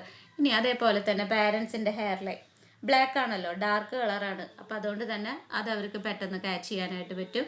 ഇനി 2 മാസമൊക്കെ ആകുമ്പോൾ എന്താണ്, കണ്ണുകളിലോട്ട് നോക്കും. കാരണം എന്താണ്, നടുക്കിൽ കറുപ്പ് colour, ചുറ്റും white കളറാണ്. അപ്പോൾ ഇത് രണ്ടും അവരെ അട്രാക്ട് ചെയ്യുന്നതാണ്. അപ്പോൾ അതുകൊണ്ട് തന്നെ 2 മാസമൊക്കെ ആകുമ്പോൾ അവർ കണ്ണിനോട് അല്ലെങ്കിൽ കണ്ണ് ഫോക്കസ് ചെയ്യുന്നതായിട്ട് കാണാം. This can also be understood as an adaptive way for babies to attract others to interact with them and take care of them. അപ്പോൾ ഇതും ഒരു അഡാപ്റ്റീവ് വാല്യൂ ഇതിനുണ്ടെന്നാണ് പറയുന്നത്. കാരണം എന്താണ്, മറ്റുള്ളവരെ അട്രാക്ട് ചെയ്യാം. അപ്പോൾ അവരോട് അട്രാക്ഷൻ കാണിക്കുമ്പോൾ എന്ത് ചെയ്യും, അവർ നന്നായിട്ട് ശ്രദ്ധിക്കും, ആ ഒരു ഇൻട്രാക്ഷൻ കൂടും. ഇനി research also demonstrated that mothers are more likely to continue warm interaction with the infant when they are looking their mothers in the eye. അപ്പോൾ അതേപോലെ തന്നെയാണ് റിസർച്ച് പറയുന്നത് എന്താണ്, അമ്മയുടെ കണ്ണുകളിലോട്ട് ഇങ്ങനെയായിട്ട് കൂടുതലായിട്ട് ഫോക്കസ് ചെയ്യുമ്പോൾ അമ്മയ്ക്ക് ആ ഒരു തിരിച്ച ആ ഒരു ഇൻട്രാക്ഷൻ അതേപോലെ കുട്ടിയോട് ഉണ്ടായിരിക്കും. അങ്ങനെയാണ് റിസർച്ച് പറയുന്നത്. അപ്പോൾ ഈ ഓരോന്നിനും എന്തുണ്ട്, സർവൈവൽ വാല്യൂസ് ഉണ്ട് എന്നാണ് പറയുന്നത്. A study by Franklin and colleagues indicated that 4 to 5 months old infants looked longest at reddish shades and shortest at greenish color tones. Franklin സ്റ്റഡീസിൽ പറയുന്നത് എന്താണെന്ന് വെച്ചാൽ 4-5 മാസമുള്ള കുട്ടികൾ കൂടുതലായിട്ട് റെഡ് കളറുകൾ അല്ലെങ്കിൽ റെഡിഷ് ആയിട്ടുള്ള ഷെയ്ഡുകൾ ഒരുപാട് നേരം നോക്കുന്നതായിട്ട് കാണാം. ഷോർട്ടസ്റ്റ് ആയിട്ട് ഗ്രീനിഷ് കളർ, ഗ്രീൻ കളറുള്ള അല്ലെങ്കിൽ ഗ്രീനിഷ് ആയിട്ടുള്ള ഒബ്ജക്റ്റുകൾ ഉണ്ടെങ്കിൽ അതിലധികം നേരം നോക്കില്ല. റെഡ് കളർ നോക്കുന്നതായിട്ട് നിങ്ങൾ ആരെങ്കിലും ശ്രദ്ധിച്ചിട്ടുണ്ടോ, കണ്ടിട്ടുണ്ടായിരിക്കും. ഭയങ്കര അട്രാക്റ്റീവ് ആയിട്ടുള്ള കളേഴ്സ് കണ്ടു കഴിഞ്ഞാൽ അല്ലേ നോക്കുന്നതായിട്ട് കാണാം അല്ലേ, നമ്മൾ ശ്രദ്ധിച്ചിട്ടുണ്ടായിരിക്കും. ഇനി അപ്പോൾ ഇത്ര എഴുതിയാൽ മതി. വിഷനിൽ നമ്മൾ ഇത്രയാണ് എഴുതേണ്ടത്. അപ്പോൾ എന്താണ് പറഞ്ഞത്, ലീസ്റ്റ് ഡെവലപ്മെൻറ്റ് എന്ന് പറയുന്നത് വിഷനാണ്. അറ്റ് ബർത്ത് ഹ്യൂമൻസ് കൂടുതലായിട്ട് ഡിപ്പെൻഡ് ചെയ്യുന്നത് ഈ ഒരു വിഷനാണ്. കാരണം എന്താണ്, എൻവയറമെൻറ്റ് എക്സ്പ്ലോർ ചെയ്യണം. പിന്നെ അവരുടെ ആ ഒരു വിഷൻ്റെ കപ്പാസിറ്റി ചെയ്ത ഇൻഫൻറ്റ് ടൈമിൽ 20/600 ആണ്. പിന്നീട് അത് ഡെവലപ്പ് ചെയ്ത് 6 months ആകുമ്പോൾ 20/25 അല്ലെങ്കിൽ 20/30 ഒക്കെ ആയിരിക്കും. പിന്നെ ആ ഒരു കോൺട്രാസ്റ്റ് കളർ ഫോക്കസ് ചെയ്യുന്നത്, അതുപോലെ തന്നെ മറ്റുള്ളവരുടെ അറ്റൻഷൻ കിട്ടാനുള്ളത്, കണ്ണുകൾ ഫോക്കസ് ചെയ്യുന്നത് മറ്റുള്ളവരെ അട്രാക്റ്റ് ചെയ്യും, അവരെ ഇൻട്രാക്ട് ചെയ്യും. അമ്മയുടെ കണ്ണുകളിലോട്ട് നോക്കുമ്പോൾ അമ്മയുടെ ഒരു ഇൻട്രാക്ഷൻ കൂടും. അങ്ങനെയുള്ള കാര്യങ്ങൾ എഴുതുക. പിന്നെ ഫ്രാങ്ക്ലിൻ ആൻഡ് കൊളീഗ്സിൻ്റെ ആ ഒരു സ്റ്റഡി റെഡിഷ് ഷെയ്ഡ് കൂടുതലായിട്ട് ഫോക്കസ് ചെയ്യുന്നുണ്ട് എന്നുള്ള കാര്യങ്ങളൊക്കെ എഴുതുക. ഓക്കെ ആണോ?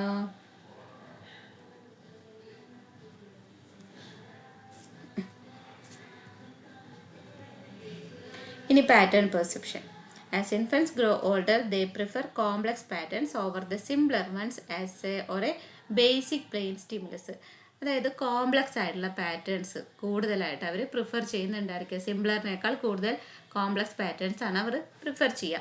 A study demonstrated how 3 weeks old looked longest at black and white checkboards with large squares in comparison to a simple square, whereas 8 to 14-month-old preferred the checkboard with many more squares. ഇവിടെ എങ്ങനെയാണെന്ന് വെച്ച് കഴിഞ്ഞാൽ ഒരുപാട് square ഉള്ള check ബോർഡാണ് ഇവർ prefer ചെയ്തത്. അപ്പോൾ 3 weeks ഉള്ള കുട്ടീനെ വെച്ചിട്ട് നടത്തി, 8 to 14 months ഓൾഡുള്ള കുട്ടീനെ വെച്ച് നടത്തി. കൂടുതൽ ഫോക്കസ് ചെയ്തത് എങ്ങനെയാണ്, ഈ ഒരു മെനി മോർ സ്ക്വയേഴ്സ്, ഒരുപാട് സ്ക്വയേഴ്സ് ഉള്ള black and white check board, അതാണ് കൂടുതൽ അവർ അട്രാക്ട് ചെയ്തത് അല്ലെങ്കിൽ അവർ പ്രിഫർ ചെയ്തത് ആ ഒരു സംഭവമായിരുന്നു. അപ്പോൾ ഇതിൽ നിന്ന് മനസ്സിലാക്കിയത് എന്താണ്, കോംപ്ലക്സ് പാറ്റേൺസ് ആണ് അവർ കൂടുതലായിട്ട് പ്രിഫർ ചെയ്യുന്നത്. Usually babies prefer the pattern with more contrast. Vision is poor for newborn babies, so they prefer to look at large checkboard patterns, but as it improves, infants become sensitive to the available contrast, preferring complex patterns. അപ്പോൾ ഇൻഫൻസിനെ സംബന്ധിച്ചിടത്തോളം vision കുറവായതുകൊണ്ട് അവർ എന്തായിരിക്കും, simple ആയിട്ടുള്ള patterns ആ ഒരു ടൈമിൽ prefer ചെയ്യും. Large check board, അതായത് വലിയ വലിയ സ്ക്വയറുകളുള്ള ബോർഡ് പ്രിഫർ ചെയ്യും. പക്ഷെ അവരുടെ ആ ഒരു എബിലിറ്റി കൂടി വരുമ്പോൾ, വിഷൻ കൂടി വരുന്നതിനനുസരിച്ച് അതിനോട് ഭയങ്കര സെൻസിറ്റീവ് ആവും. അവരെന്ത് ചെയ്യും, കോംപ്ലക്സ് പാറ്റേൺസ് പ്രിഫർ ചെയ്യും. ഇതാണ് പാറ്റേൺ പെർസെപ്ഷനിൽ എഴുതേണ്ടത്. ഡെപ്ത് പെർസെപ്ഷൻ ഉണ്ട് അല്ലേ, ഇതിൻ്റെ ഇടയിൽ പാറ്റേൺ പെർസെപ്ഷൻ, ഡെപ്ത് പെർസെപ്ഷൻ ഉണ്ട്. Depth perception is the ability to perceive the world in 3 dimensions. നമുക്ക് ഒരു ഒബ്ജക്റ്റ് 3 dimensions കാണാൻ പറ്റാനുള്ള എബിലിറ്റി. ഫോർ എക്സാമ്പിൾ, ഇപ്പോൾ ഒരു പാരഷൂട്ട് അകലെ പോകുന്നുണ്ടെങ്കിൽ അതിൻ്റെ ഡിസ്റ്റൻസ്, ഡെപ്ത്, ഹൈറ്റ് ഇതൊക്കെ നമുക്ക് മനസ്സിലാക്കാനായിട്ട് പറ്റും. അതിനെയാണ് നമ്മൾ ഡെപ്ത് പെർസെപ്ഷൻ എന്ന് പറയുന്നത്. അതായത് 3D, അതിൻ്റെ ആ ഒരു 3D ഇമേജ് നമുക്ക് മനസ്സിലാക്കാൻ പറ്റിയാൽ ആ ഒരു ഡെപ്ത് പെർസീവബിലിറ്റിയാണ്. Where people can judge the distance of the object from one another and also from themselves. കണ്ടോ, ഒരു 2 ഒബ്ജക്റ്റ് ഉണ്ടെങ്കിൽ അതിൻ്റെ ഡിസ്റ്റൻസ് മനസ്സിലാക്കുക. അതേപോലെ തന്നെ നമ്മളിൽ നിന്ന് എത്ര ദൂരത്താണ് ഈ ഒരു സംഭവം നിൽക്കുന്നത് അതും മനസ്സിലാക്കാനുള്ള ഒരു എബിലിറ്റി അതിനൊക്കെയാണ് നമ്മൾ ഡെപ്ത് പെർസെപ്ഷൻ എന്ന് പറയുന്നത്. It plays an important role in the exploration of the environment, understanding it and also guiding subsequent motor activity. അപ്പോൾ ഇത് നമ്മുടെ എൻവയറമെൻറ്റ് എക്സ്പ്ലോർ ചെയ്യാൻ നമുക്ക് ഇമ്പോർട്ടൻ്റ് ആണ്. ഡെപ്ത് പെർസെപ്ഷൻ വേണം. A classic experiment was conducted by Gibson and Walk to study depth perception in infants. ഒരു classic study പറയുന്നുണ്ട്. They constructed a miniature cliff in the laboratory with a plexiglass വെച്ചിട്ട് എന്ത് ചെയ്തു, ഒരു miniature cliff ഉണ്ടാക്കി. അതായത് ഈ ഒരു ഇൻഫൻസിൻ്റെ ഡെപ്ത് പെർസെപ്ഷൻ അറിയാനായിട്ടാണ് ഇപ്പോൾ ലാബിൽ ഇങ്ങനെ ഒരു പ്ലെക്സി ഗ്ലാസ് വെച്ചിട്ട് ഒരു മിനിയേച്ചർ ക്ലിഫ് ഉണ്ടാക്കി. Beneath the glass was a shallow side with a checkerboard pattern which was just under the glass and a deep side with a check board pattern several feet below the glass. They asked the mothers to coax their infants to crawl on to the glass. അതായത് നമ്മുടെ ടെക്സ്റ്റിലെ picture കണ്ടാൽ നിങ്ങൾക്ക് മനസ്സിലാവും. ക്ലിഫിൽ എന്ത് ചെയ്തു, ഒരു glass വെച്ചു, അതിൻ്റെ ഇടയിൽ ഇങ്ങനെ ഷാലോ ആയിട്ട് ഇങ്ങനെ ഡീപ്പായിട്ട് തോന്നിക്കുന്ന തരത്തിലുള്ള പാറ്റേൺസ് വെച്ചു. എന്നിട്ട് അമ്മയോട് പറഞ്ഞു കുട്ടീനെ അതിൽ കൂടെ ഇങ്ങനെ മുട്ടുകുത്തി നടത്തിക്കാനായിട്ട് പറഞ്ഞു. ദേ found that the babies readily crossed the shallow side but avoided the deep side indicating that they can perceive depth. അപ്പോൾ എന്ത് ചെയ്തു, ആ കുട്ടി ഈ ഡീപ്പായിട്ടുള്ള സ്ഥലം അവോയ്ഡ് ചെയ്തിട്ട് അതിൻ്റെ സൈഡ് കൂടെ നടന്നു. അപ്പോൾ ആ കുട്ടിക്ക് എന്ത് ചെയ്യാനായിട്ട് പറ്റുന്നുണ്ട്, ഡെപ്ത് പെർസെപ്ഷൻ എബിലിറ്റി ഉണ്ട്. ഈ ഒരു ഡെപ്തിനെ പെർസീവ് ചെയ്യാനുള്ള എബിലിറ്റി ഉണ്ട് എന്നുള്ളത് മനസ്സിലായി. അപ്പോൾ ഇൻഫൻസിന് എന്തുണ്ട്, ഡെപ്ത് പെർസീവ് എബിലിറ്റി ഉണ്ട്. അതാണ് അങ്ങനെ രണ്ട് കാര്യങ്ങൾ, depth perception, pattern perception. Okay ആണോ?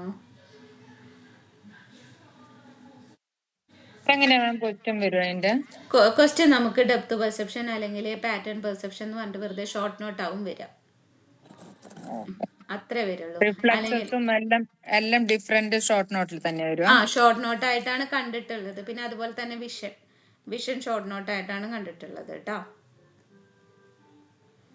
അപ്പൊ ഇതിലിപ്പോ ക്വസ്റ്റ്യൻ ആയിട്ട് ചോദിക്കാനുള്ളത് ഈ മോട്ടോർ ഡെവലപ്മെന്റ്, അതും ഈ ഒരു ഷോർട്ട് നോട്ടാണ് എക്സ്പെക്ട് ചെയ്യേണ്ടത്. മോട്ടോർ ഡെവലപ്മെന്റ് ഇൻ ഇൻഫൻസ് അങ്ങനെ നമുക്ക് പ്രതീക്ഷിക്കാം. ഫിസിക്കൽ ആൻഡ് പെർസെപ്ഷൻ ഡെവലപ്മെന്റ് ചാപ്റ്ററിന്റെ പേര് യൂണിറ്റ് 6 കേട്ടോ. മാം വിഷനില് ഡെപ്ത് പെർസെപ്ഷനും പാറ്റേണും മാത്രം മതി, വേറെ രണ്ടെണ്ണം കൂടെ vision depth perception, pattern perception അത് ഇമ്പോർട്ടൻ്റ് ആണ്. ഫേസും ഒബ്ജക്റ്റും കൂടെ അത് വേണ്ട. ഫേസ് പെർസെപ്ഷൻ വന്നിട്ടില്ലെന്നാണ് എനിക്ക് തോന്നുന്നത്. നിങ്ങൾ ആരെങ്കിലും കണ്ടിട്ടുണ്ടോ ഫേസ് പെർസെപ്ഷൻ?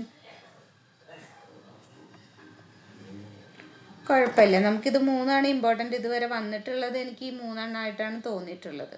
ഇനി വരികയാണെങ്കിൽ തന്നെ ഇത് ഷോർട്ട് നോട്ട് ആയിരിക്കും. നമുക്ക് 10 മാർക്കിൻ്റെ ക്വസ്റ്റ്യൻ ഈ ഒരു ചാപ്റ്ററിൽ നിന്ന് എക്സ്പെക്ട് ചെയ്യണ്ട. ഇനി അടുത്തത് കോഗ്നിറ്റീവ് ഡെവലപ്മെൻറ്റ്.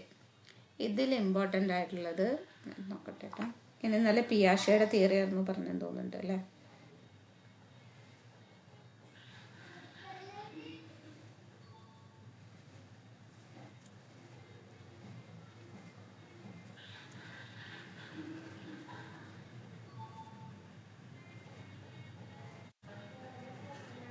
യൂണിറ്റ് 7 പിയാഷയുടെ സെൻസോറി മോട്ടോർ സ്റ്റേജ്. അപ്പോൾ പിയാഷയുടെ ഈ ഒരു തിയറി ഇവിടുന്ന് തുടങ്ങിയിട്ട് നമ്മൾ ഇത് വേണം, സെൻസോറി മോട്ടോർ സ്റ്റേജാണ് ചോദിച്ചിട്ടുള്ളത്. അപ്പോൾ നമുക്കൊരു ഇൻട്രഡക്ഷൻ എഴുതണം, എന്നിട്ട് വേണം സെൻസോറി മോട്ടോർ സ്റ്റേജ് എഴുതാനായിട്ട്. അപ്പോൾ അതൊന്ന് ജസ്റ്റ് ഒന്ന് പറഞ്ഞു പോവാം.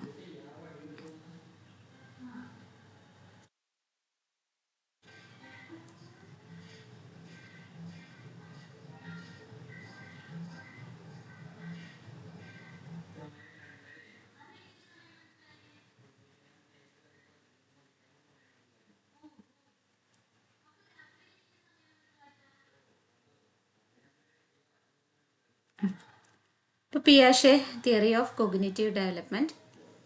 Piaget theory tries to unify how biology and experiences shape cognitive development. He believed that like our physical bodies which adapt to the world, we also build mental structures which helps us adapting to the world. അതായത് പിയാഷെ പറഞ്ഞ എന്താണെന്ന് വെച്ചാൽ നമ്മൾ ഈ ഒരു എൻവയറമെൻറ്റിനോട് adapt ചെയ്യുന്നതിനനുസരിച്ച് നമ്മുടെ physical bodies adapt ആവുന്നുണ്ട്, അതേപോലെ തന്നെ മെൻ്റൽ സ്ട്രക്ചേഴ്സും ബിൽഡ് ചെയ്യുന്നുണ്ട്. നമ്മളൊരു ചുറ്റുപാടിനോട് അഡാപ്റ്റ് ചെയ്ത് അല്ലെങ്കിൽ സർവൈവ് ചെയ്ത് പോകുന്നുണ്ടെങ്കിൽ മെൻ്റൽ സ്ട്രക്ചേഴ്സ് ബിൽഡ് ചെയ്യുന്നുണ്ട്. മെൻ്റൽ പിക്ചേഴ്സ്, നമ്മൾ ഈ സ്കീമ എന്ന് പറയുന്ന സംഭവം എന്താ, മെൻ്റൽ ഇമേജസ് ആണ്. നമ്മളൊരു സാധനം പറഞ്ഞു കഴിഞ്ഞ് കഴിഞ്ഞാൽ, ഇപ്പോൾ ഡോക്ടറാണ് എന്ന് പറഞ്ഞു കഴിഞ്ഞാൽ വൈറ്റ് കോട്ട് ഉണ്ട്, കഴുത്തിൽ സ്റ്റെതസ്കോപ്പ് ഉണ്ട്, കാണാൻ നല്ല ലുക്ക് ഉണ്ട്. ഇതൊക്കെയാണ് എന്ത്, ഡോക്ടറെ കുറിച്ചിട്ടുള്ള സ്കീമ, അതായത് മെൻ്റൽ റെപ്രസെൻറ്റേഷൻ. അതേപോലെ ഒരു മെൻ്റൽ റെപ്രസെൻറ്റേഷൻ നമ്മൾ ഉള്ളിൽ ബിൽഡ് ചെയ്യുന്നുണ്ടായിരിക്കും. അതുകൊണ്ടാണ് നമ്മൾ അഡാപ്റ്റ് ചെയ്ത് പോകുന്നത് എന്നാണ് പിയാഷയുടെ കോഗ്നിറ്റീവ് ഡെവലപ്മെൻറ്റ് പറയുന്നത്. All us have unique ways of organising our experiences based on the schemas we development. അപ്പോൾ ഓരോ എക്സ്പീരിയൻസ് നമ്മളിങ്ങനെ ഓർഗനൈസ് ചെയ്യുന്നത് എങ്ങനെയാണ്? നമ്മുടെ ഉള്ളിൽ ഒരു സ്കീമ ഡെവലപ്പ് ചെയ്യുന്നുണ്ട്. അതുകൊണ്ടാണ് ഇപ്പോൾ ഡോക്ടറെ കണ്ടു കഴിഞ്ഞാൽ ഡോക്ടറാണെന്ന് മനസ്സിലാക്കാൻ എന്താണ്, നമ്മുടെ ഉള്ളിൽ ഒരു സ്കീമുണ്ട്. ഡോക്ടറെ വേഷം ഇതാണ്, സ്റ്റെത്തസ്കോപ്പ് ഉണ്ട്, അല്ല വേണ്ട പോലീസ് കാക്കി ഡ്രസ്സ് ഉണ്ട്, ജീപ്പിലാണ് വന്നിറങ്ങുന്നത്, കയ്യിൽ ലാത്തിയുണ്ട്, തൊപ്പിയുണ്ട്, പോലീസാണ്.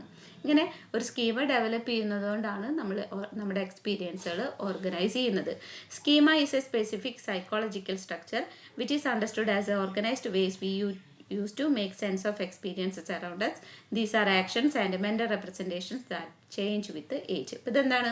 ഇത് മെൻ്റൽ റെപ്രസെൻറ്റേഷൻ ആണ്. പറഞ്ഞ പോലെ നമ്മൾ ചുറ്റും എക്സ്പീരിയൻസ് ചെയ്യുന്നുണ്ടെങ്കിൽ അതിനൊരു സെൻസ് കൊടുക്കുന്നത് എങ്ങനെയാണ്? ഈ സ്കീമ സെറ്റ് ചെയ്തിട്ടാണ്.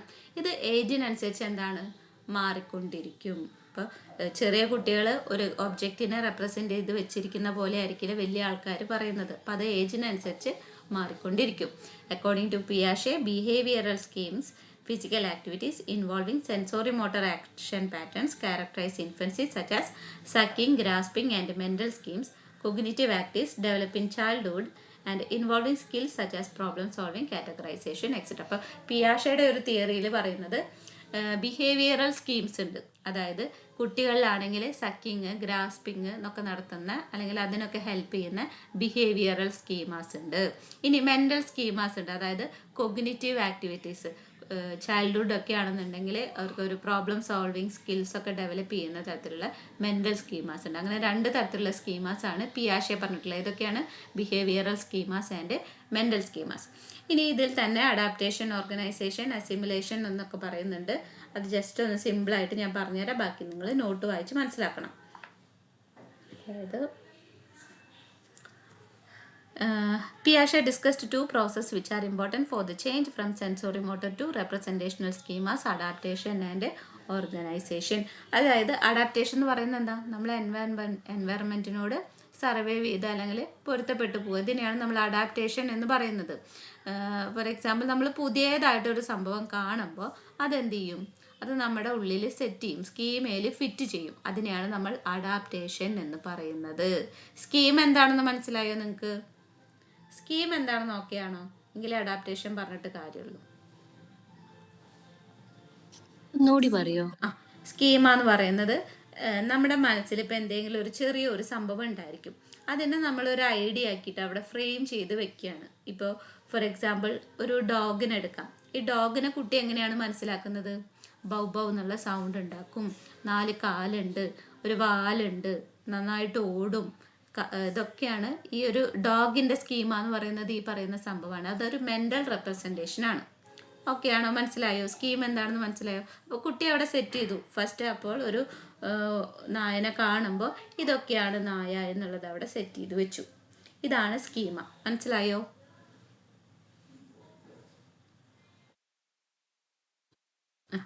ഇനി അഡാപ്റ്റേഷൻ ഉണ്ട്. അതായത് പുതിയ ഒരു അറിവ് നമുക്ക് കിട്ടുമ്പോൾ അതിനെ നമ്മൾ എന്ത് ചെയ്യും? സ്കീമയിൽ ഫിറ്റ് ചെയ്യും. അതിനെയാണ് നമ്മൾ അഡാപ്റ്റേഷൻ എന്ന് പറയുന്നത്. ഇപ്പോൾ സ്കീം എന്താണെന്ന് പറഞ്ഞു. ഇപ്പോൾ ഈ സ്കീമയിലേക്ക് സെറ്റ് ചെയ്യുന്ന ഒരു പ്രോസസ്സിന് ആദ്യമായിട്ട് ഡോഗിനെ കാണുമ്പോൾ ഈ കുട്ടി അവിടെ സെറ്റ് ചെയ്യാണ്. ബൗ ബൗ എന്നുള്ള സൗണ്ട് ഉണ്ടാക്കുന്നുണ്ട്, 4 കാലുണ്ട്, വാലുണ്ട്, ഓടുന്നുണ്ട്, ഇത് ഡോഗാണ്. ഈ സെറ്റ് ചെയ്യുന്നതിനാണ് എന്തെന്ന് പറയുന്നത്? അഡാപ്റ്റേഷൻ എന്ന് പറയുന്നത്. ഇനി അടുത്തത് അസിമുലേഷൻ ഉണ്ട്. അതായത് പുതിയതായിട്ട് പിന്നെയും കാണുകയാണ്. അപ്പോൾ ഫോർ എക്സാമ്പിൾ, നായനെ സെറ്റ് ചെയ്ത് വെച്ചിട്ടുണ്ട്. ഡോഗ് എന്ന് പറയുന്നത് എന്താണെന്ന് കുട്ടിക്കറിയാം. ഇനി കുട്ടി ഒരു പൂച്ചേനെ കാണുക. അപ്പോൾ പൂച്ചേനെ കാണുന്ന ടൈമിൽ കുട്ടിക്ക് അറിയില്ല ഇത് പൂച്ചയാണ്. കുട്ടി കണ്ട വഴിക്ക് വിചാരിച്ചു 4 കാലുണ്ട്, വാലുണ്ട്, ഓടുന്നുണ്ട്, അപ്പോൾ ഇത് പട്ടിയാണ് അല്ലെങ്കിൽ ഇത് ഡോഗാണ്. ഈ പൂച്ചേനെ കണ്ടപ്പോൾ ഡോഗ് എന്ന് വിളിച്ചു. അപ്പോൾ ഇതാണ് ഓൾറെഡി നിലവിലുള്ളത്. ഈ കുട്ടിയുടെ കയ്യിൽ ഈ ഡോഗ് എന്നുള്ള സ്കീമയാണ്. അപ്പോൾ വേറെ ആരെങ്കിലും പറയാം ഇത് ഡോഗല്ല, ഇത് പൂച്ചയാണ്, ഇതിന് മ്യാവ് എന്നുള്ള സൗണ്ട് ഉണ്ട്. അപ്പോൾ പുതിയ ഒരു സ്കീം അവിടെ കൊണ്ടുവയ്ക്കും. ഇതിനെയാണ് അസിമുലേഷൻ എന്ന് പറയുന്നത്. പഴയ സ്കീമയിലേക്ക് പുതിയതിനെ ചേർക്കുന്നതിനെ അസിമുലേഷൻ എന്ന് പറയും. മനസ്സിലായോ? അസിമുലേഷൻ ഒക്കെയാണോ? Assimilation okay. ഇനി അക്കോമഡേഷൻ ഉണ്ട്. പുതിയ കാര്യം നമ്മൾ കൊണ്ടുവയ്ക്കുമ്പോൾ അവിടെ ഫിറ്റ് ആവുന്നില്ല. രണ്ട് കുഞ്ഞ് ഇപ്പോൾ പൂച്ചയാണെന്ന് പറഞ്ഞു, അപ്പോൾ രണ്ടും കൂടെ തെറ്റാണ്. അതായത് ഇപ്പോൾ ഈ പട്ടിയും പൂച്ച എന്നുള്ള ആ ഒരു സ്കീം എന്ത് ചെയ്യും, രണ്ടും വെവ്വേറെ ആണെന്നുള്ളത് മനസ്സിലാക്കി അവിടെ നമ്മൾ അക്കോമഡേഷൻ എന്ന് പറയും. ഇപ്പോൾ പട്ടി എന്നുള്ള ഒരു സ്കീമെ മാറ്റിയിട്ട് അവിടെ പൂച്ച എന്നുള്ളത് രണ്ടും സെപ്പറേറ്റ് ആക്കിയിട്ട് വെക്കും. ഇതിനെയാണ് അക്കോമഡേഷൻ എന്ന് പറയുന്നത്. ഇപ്പം 4 കാര്യങ്ങൾ പറഞ്ഞു. ആദ്യം സ്കീം എന്താണെന്ന് പറഞ്ഞു. ആ സ്കീം എന്താണ്? ഇപ്പോൾ ഒരു ഡോഗിനെടുത്തു, 4 കാലുണ്ട്, ബൗ എന്നുള്ള സൗണ്ട് ഉണ്ട്, വാലുണ്ട്, സ്കീമയാണ്. അത് സെറ്റ് ചെയ്യുന്നതിനെയാണ് നമ്മൾ എന്തെന്ന് പറയുന്നത്, അഡാപ്റ്റേഷൻ എന്ന് പറയുന്നത്. ഇനി അസിമുലേഷൻ ഉണ്ട്. പുതിയതായിട്ട് ഒരു അറിവ് നമുക്ക് കിട്ടുമ്പോൾ അത് പഴയ ഒരു സ്കീമ വെച്ച് പറയുന്നതിനെയാണ് നമ്മൾ അസിമുലേഷൻ എന്ന് പറയുന്നത്. ഇനി അക്കോമഡേഷൻ എന്ന് പറയുമ്പോൾ എന്താണ്? അതിനെ രണ്ടിനെ സെപ്പറേറ്റ്, പുതിയതായിട്ട് ഒരു സ്കീമയും വന്നു, പഴയ ഒരു സ്കീമുണ്ട്, രണ്ടിനെ സെപ്പറേറ്റ് ചെയ്ത് വെക്കുന്നതിനെ അക്കോമഡേഷൻ എന്ന് പറഞ്ഞു. ഓക്കെ ആണോ? ഒരു മിനിറ്റ് കേട്ടോ, ഇപ്പം വരാം. നല്ല അടി നടക്കുന്നുണ്ട് അവിടെ.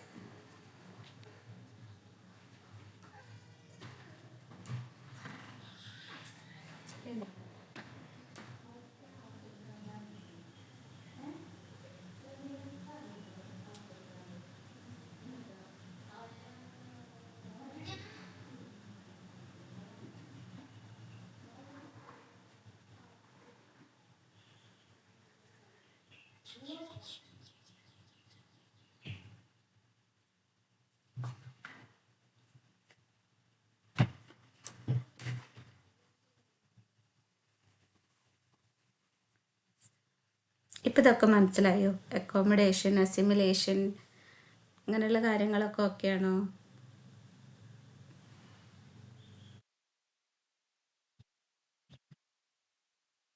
ഓക്കെയാണോ? അതിന്റെ കൂടെ disequilibrium. Disequilibrium can be an uncomfortable state for an individual, so they would try to make a sense out of it in order to return to a comfortable state, a process called as equilibration. അതായത് ഇപ്പോൾ നമുക്ക് അറിയാം, അത് വേറൊരു example വെച്ചിട്ട് പറഞ്ഞുതരാം. If the child is served with food he or she has never seen earlier, they may not connect it with their schema for food. This may throw them in a state of confusion and this is called disequilibrium. ഇപ്പോൾ അതായത് ഇപ്പോൾ ഒരു food കുട്ടിക്ക് കൊടുത്തു, ആ കുട്ടിക്ക് അത് അറിയില്ല, എന്താണെന്ന് ഇതുവരെ കണ്ടിട്ടില്ല, എന്താണെന്നുള്ള കൺഫ്യൂഷൻ ഉണ്ട്. കാണുമ്പോൾ നമുക്ക് വേണ്ട ഡോഗിനെ വെച്ച് തന്നെ പറയാം. വേറൊരു മൃഗത്തിനെ കണ്ടു, പശുവിനെ കണ്ടു, പക്ഷെ എന്താണെന്നും പറയാനായിട്ട് പറ്റില്ല. ഡോഗിനെ പോലെ തോന്നുന്നുണ്ട്, പക്ഷെ ഡോഗല്ല പശുവാണെന്ന് അറിയുന്നില്ല, ഒരു കൺഫ്യൂഷൻ വരും. ആ ഒരു സ്റ്റേറ്റിനാണ് എന്തെന്ന് പറയുന്നത്, ഡിസ്ഇക്വിലിബ്രിയം എന്ന് പറയുന്നത്. അപ്പോൾ ഈ ഒരു അൺകംഫർട്ടബിൾ ആയിട്ടുള്ള ഒരു സ്റ്റേറ്റിനെ മാറ്റിയിട്ട് ഒരു കംഫർട്ടബിൾ സ്റ്റേറ്റ് ആക്കിയിട്ട് മാറ്റാൻ നോക്കും. ആ ഒരു പ്രോസസ്സിനെയാണ് ഇക്വിലിബ്രേഷൻ എന്ന് പറയുന്നത്. അതായത് അപ്പോൾ ആ ഒരു ഇക്വിലിബ്രേഷൻ നടത്തുന്ന ടൈമിലാണ് അവിടെ എന്തൊക്കെ വരുന്നത്, ഈ അക്കോമഡേഷൻ, അഡാപ്റ്റേഷൻ, അങ്ങനെയുള്ള കാര്യങ്ങളൊക്കെ വരുന്നത്. അക്കോമഡേഷൻ വരുന്നത് ആ ഒരു ടൈമിലാണ്. In order to change the schema to fit our new experience, we use accommodation, because now we will be accommodating the way we think about certain things to understand this new information. കണ്ടോ? അപ്പോൾ അവിടെ ആദ്യം വരുന്നത് പുതിയൊരു ഒബ്ജക്റ്റിനെ കണ്ടു കഴിഞ്ഞാൽ മനസ്സിലാവുന്നില്ല, ഇത് എന്താണെന്ന് മനസ്സിലാവുന്നില്ല. അപ്പോൾ ഡിസ്ഇക്വിലിബ്രിയമായി അതിനെ കംഫർട്ടബിൾ സ്റ്റേറ്റ് ആക്കിയിട്ട് മാറ്റാൻ നോക്കുന്നതാണ് ഇക്വിലിബ്രേഷൻ. ആ ഇക്വിലിബ്രേഷൻ വന്നു കഴിഞ്ഞാൽ നമ്മൾ എന്ത് ചെയ്യും, സ്കീമേനെ മാറ്റിയിട്ട് പുതിയൊരു എക്സ്പീരിയൻസ് അവിടെ സെറ്റ് ചെയ്യും. അപ്പോഴാണ് അക്കോമഡേഷൻ എന്ന് പറയുന്നത്. Thus, adaptation involves building schemas through direct interaction with the environment, and both assimilation and accommodation help in it. അപ്പോൾ അഡാപ്റ്റേഷൻ എന്ന് പറയുന്നത് എന്താണ്, സ്കീമുകൾ ബിൽഡ് ചെയ്യലാണ്. നമ്മൾ ഡയറക്റ്റായിട്ട് എൻവയറമെൻറ്റിനോട് ഇൻട്രാക്ട് ചെയ്യുമ്പോൾ നമ്മൾ അവരുടെ ഒരു സ്കീമ ബിൽഡ് ചെയ്യും. അതിനെയാണ് അഡാപ്റ്റേഷൻ എന്ന് പറയുന്നത്. ഈ അസിമിലേഷനും അക്കോമഡേഷനും ഒക്കെയാണ് ഇതിനു വേണ്ടി നമ്മളെ ഹെൽപ്പ് ചെയ്യുന്നത്. Another process that helps in changing the schemas is called organization. ഇനി സ്കീമേനെ ചേഞ്ച് ചെയ്യുന്ന പ്രോസസ്സുകളെ നമുക്ക് എന്തെന്ന് വിളിക്കാം, ഓർഗനൈസേഷൻ എന്ന് വിളിക്കാം. Once new schemas are formed, children rearrange them as they also link with other existing schemas. This creates an interconnected cognitive system. Thus, organization is grouping of isolated behavior and thoughts, and continuous refinement of organization is an integral part of development in humans. അതായത് സ്കീമേഴ്സിനെ change ചെയ്യുന്നതിനെ നമ്മൾ organisation എന്ന് വിളിച്ചു. ഈ schema form ചെയ്യുമ്പോൾ എന്ത് ചെയ്യും, കുട്ടികൾ അതിനെ റീഅറേഞ്ച് ചെയ്യാനായിട്ട് നോക്കും. കാരണം അവരുടെ കയ്യിൽ ഒരുപാട് സ്കീമാസ് ഉണ്ട്. ഇപ്പോൾ അവർ എക്സ്പ്ലോർ ചെയ്യുന്നതിനനുസരിച്ച് പുതിയ പുതിയ ആനിമൽസിനെ ഇങ്ങനെ പരിചയപ്പെട്ടുകൊണ്ടിരിക്കുകയാണ്. ഡോഗിനെ കാണുന്നുണ്ട്, കാറ്റിനെ കാണുന്നുണ്ട്, പശുവിനെ കാണുന്നുണ്ട്, ആനേനെ കാണുന്നുണ്ട്. ഒരുപാട് സ്കീമാസ് ഇങ്ങനെ സെറ്റ് ചെയ്തുകൊണ്ടിരിക്കുക. അപ്പോൾ അതിനൊക്കെ അവരെന്ത് ചെയ്യും? റീഅറേഞ്ച് ചെയ്ത് നിൽക്കും. അങ്ങനെ ഈ ഒരു ഓർഗനൈസേഷൻ എന്ത് ചെയ്യും? ഐസൊലേറ്റഡ് ആയിട്ടുള്ള ബിഹേവിയറിനെയും തോട്ട്സിനെയൊക്കെ എന്ത് ചെയ്യും? ഗ്രൂപ്പ് ചെയ്യാനായിട്ട് നോക്കും. അപ്പോൾ അവർ കാറ്റഗറൈസ് ചെയ്യാനായിട്ട് പഠിക്കും. 4 കാലുള്ളതൊക്കെ ആനിമൽസ് ആണ്, ഇത് പൂക്കളാണ്, ഇത് വണ്ടികളാണ്. ഇങ്ങനെ അവരെന്ത് ചെയ്യും? ഗ്രൂപ്പ് ചെയ്യാനായിട്ട് നോക്കും. അവരുടെ ബിഹേവിയറിനെയും തോട്ട്സിനെയും കണ്ടിന്യൂസ് റിഫൈൻമെൻറ്റിനെയൊക്കെ ഓർഗനൈസേഷനിലൂടെ ഇങ്ങനെ ഗ്രൂപ്പ് ചെയ്യാനായിട്ട് നോക്കും. മനസ്സിലായോ ഇത്രയും പറഞ്ഞത്?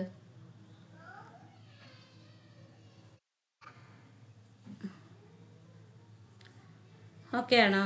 ഒന്നും കൂടി വായിച്ചു നോക്കി കഴിഞ്ഞാൽ നിങ്ങൾക്ക് ഓക്കെ ആവും. അത് കുറച്ച് ഭയങ്കര ഡീറ്റെയിൽ ആയിട്ട് എടുക്കേണ്ട ക്ലാസ് ആയിരുന്നു ഇതൊക്കെ. ഓക്കെ ആണല്ലോ? അപ്പം നമ്മൾ ഈ ഒരു പിയാഷയുടെ തിയറി എഴുതുമ്പോൾ ഇതൊന്ന് ജസ്റ്റ് ഒരു ഇൻട്രഡക്ഷൻ കൊടുത്താൽ മതി. ഇനി അടുത്തത് ഇതിൽ തന്നെ ഇമ്പോർട്ടൻ്റ് ആണ് സെൻസോറി മോട്ടോർ സ്റ്റേജ്. അതും കൂടെ ഒന്ന് പറയാം. പിയാഷയുടെ തിയറിയിൽ മാം ഇപ്പം പറഞ്ഞ ഓർഗനൈസേഷൻ വരെ എഴുതുക വേണ്ടു. അതാ നമ്മൾ പിയാഷയുടെ തിയറി എഴുതി തുടങ്ങുന്ന ഈ ടൈമിൽ ഓർഗനൈസേഷൻ എഴുതും. പിന്നെ സെൻസോറി മോട്ടോർ സ്റ്റേജ് ആയിരിക്കും ചോദിക്കുന്നത്. ഇതുവരെ ചോദിച്ചിട്ടുള്ളത് ഈ ഒരു സെൻസോറി മോട്ടോർ സ്റ്റേജ് ആണ്. അപ്പോൾ അതുകൊണ്ട് ഇത് എഴുതുമ്പോൾ എന്ത് വേണം? സെൻസോറി മോട്ടോർ സ്റ്റേജ് ചോദിച്ചു കഴിഞ്ഞാൽ നമുക്ക് ആദ്യം ഇൻട്രഡക്ഷൻ എഴുതണം. അപ്പോൾ പിയാഷയുടെ തിയറിയിൽ ഈ പറയുന്ന കാര്യങ്ങളൊക്കെ എഴുതിയിട്ട് വേണം എന്തെഴുതാൻ? സെൻസോറി മോട്ടോർ സ്റ്റേജ് എഴുതാനായിട്ട്.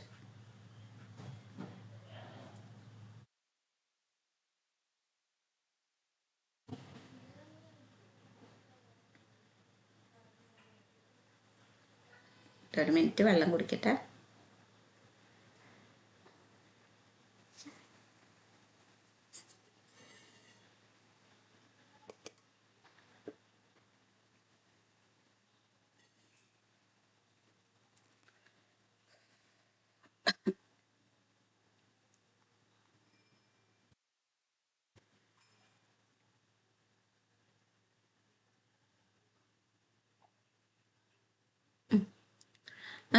As the name suggests, infants organize their world by means of their senses and physical actions they take on it.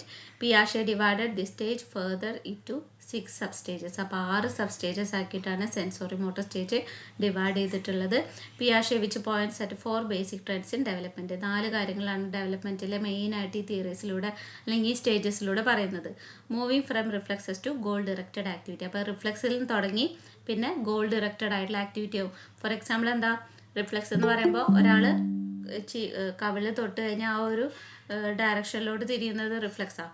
അത് പിന്നീട് ഡെവലപ്പ് ചെയ്ത് ഗോൾ ഡയറക്റ്റഡ് ആക്ടിവിറ്റി ആവും. ഒരു ഒബ്ജക്റ്റ് ഉണ്ടെങ്കിൽ അതിലേക്ക് ഫോക്കസ് ചെയ്യാനായിട്ട് തുടങ്ങും. അപ്പോൾ ആ കാര്യം ഡെവലപ്മെൻറ്റിൽ പറയുന്നുണ്ട്. പിന്നെ attention from one's body to the outside world. ഒരാളെ ഫോക്കസ് ചെയ്യുന്നതിൽ തുടങ്ങി ഔട്ട്സൈഡ് വേൾഡ് പുറമേയുള്ള എൻവയറമെൻറ്റ് എക്സ്പ്ലോർ ചെയ്യാനായിട്ട് പോകുന്നു. Development of object permanence, shift from motor action to mental representation. They are discussed in detailed in the following section. അതായത് ഓരോ സ്റ്റേജിലും ഇത് പറയുന്നുണ്ട്. അപ്പോൾ ആദ്യത്തെ സ്റ്റേജ് സിമ്പിൾ റിഫ്ലക്സ് ആണ്. Birth to 1 month. In this substage, sensation and actions are coordinated mainly through reflexive behavior, sucking and grasping. അപ്പോൾ ഫസ്റ്റത്തെ സ്റ്റേജ് ഏതാ? സിമ്പിൾ റിഫ്ലക്സ് ആണ്. 1 month എല്ലാ ആക്ഷൻസും ഒരു റിഫ്ലക്സീവ് ബിഹേവിയർ ആണ്. അടുത്തത് first habits and primary circular reactions. 1 മുതൽ 4 മാസം വരെ. In the substage sensation and 2 types of schemes. Habits and primary circular reactions are coordinated. Habit can be understood as a reflex. A primary circular reaction is reproducing an event later that had occurred by a chance in the first place. ഇപ്പോൾ ഇവിടെ first habits and primary circular റിയാക്ഷനിൽ habits എന്ന് പറയുന്നത് എന്താ? നമ്മുടെ റിഫ്ലക്സുകളാണ്. ഈ primary circular reaction എന്ന് പറയുമ്പോൾ ഒരു ഈവൻറ്റിനെ അവർ റിപ്രൊഡ്യൂസ് ചെയ്യും. ഫോർ എക്സാമ്പിൾ ഇവർ ആരെങ്കിലും ഫോൺ വിളിക്കണ കണ്ടു കഴിഞ്ഞാൽ ഇവരെന്ത് ചെയ്യും? അതേപോലെ കോൾ വിളിക്കണതായിട്ട് ചെയ്യാനായിട്ട് നോക്കും. അല്ലെങ്കിൽ വേറൊരു എക്സാമ്പിൾ പറയുകയാണെന്നുണ്ടെങ്കിൽ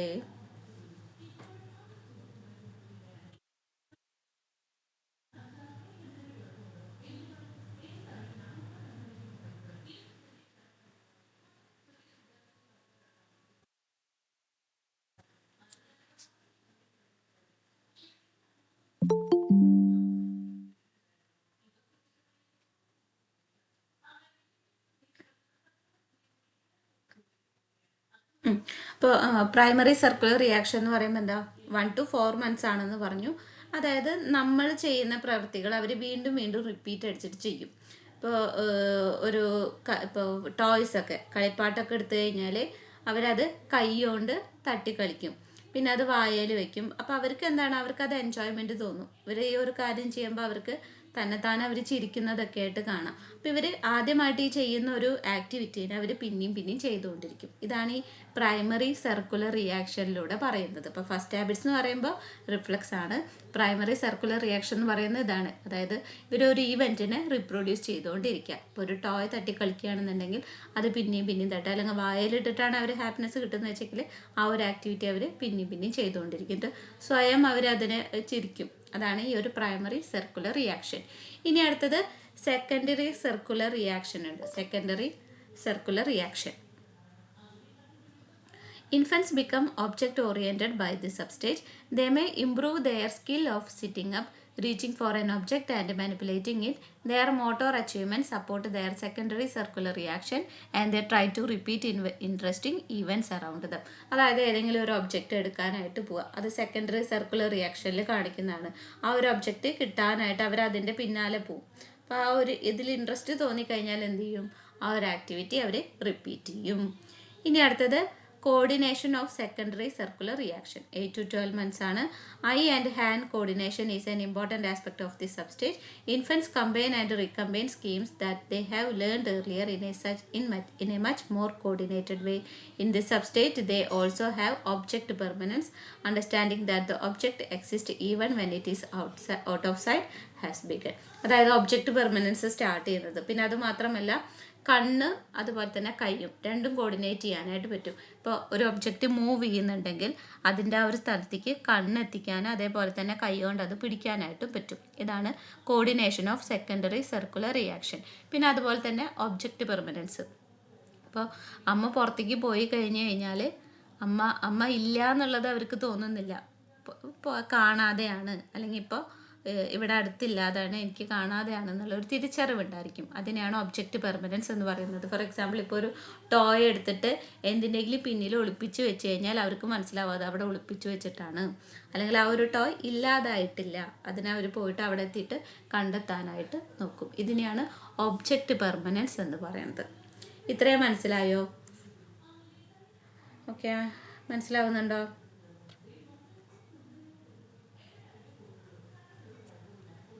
ഓക്കെ ആണോ? ഇല്ലെങ്കിൽ ചോദിക്കണേ. ഡൗട്ട് ഉണ്ടെങ്കിൽ ഇപ്പം തന്നെ ചോദിച്ചോളൂ. മനസ്സിലായോ? ഓക്കെ ആണെങ്കിൽ പറയാം, അടുത്തത് പറയാം. ഓക്കെ.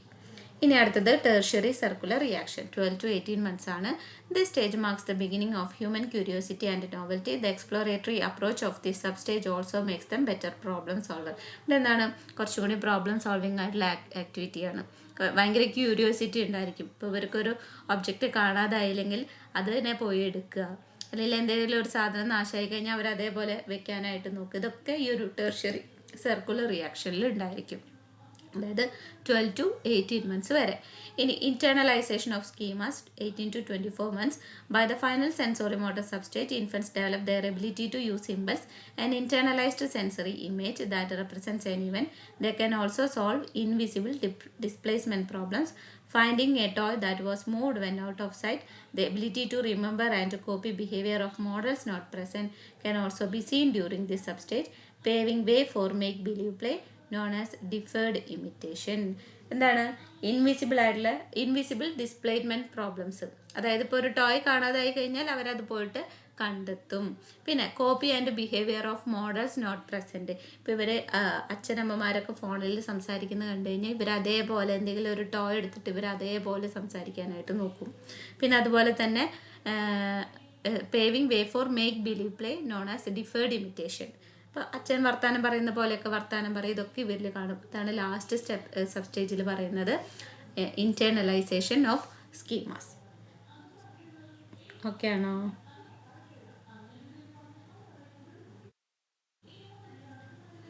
ഓക്കെ ആണോ?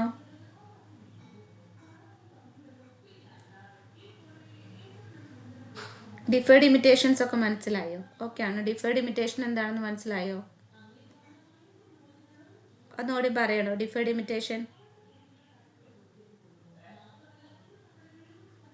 ഒന്നുമില്ല. ഡിഫേർഡ് ഇമിറ്റേഷൻ എന്ന് പറയുന്നത് ഇപ്പോൾ കുട്ടികളുടെ കാര്യം, അവരുടെ ഡെവലപ്മെൻറ്റിൻ്റെ കാര്യമാണ് നമ്മൾ പറയുന്നത്. കാരണം ഡിഫേർഡ് ഇമിറ്റേഷൻ എന്ന് പറയുമ്പോൾ ഇപ്പോൾ ലാസ്റ്റ് സ്റ്റേജ് എത്രയല്ല നിൽക്കുന്നത്, 18 to 24 months. അപ്പോൾ ആ ഒരു ടൈമിൽ കുട്ടികളാണ്.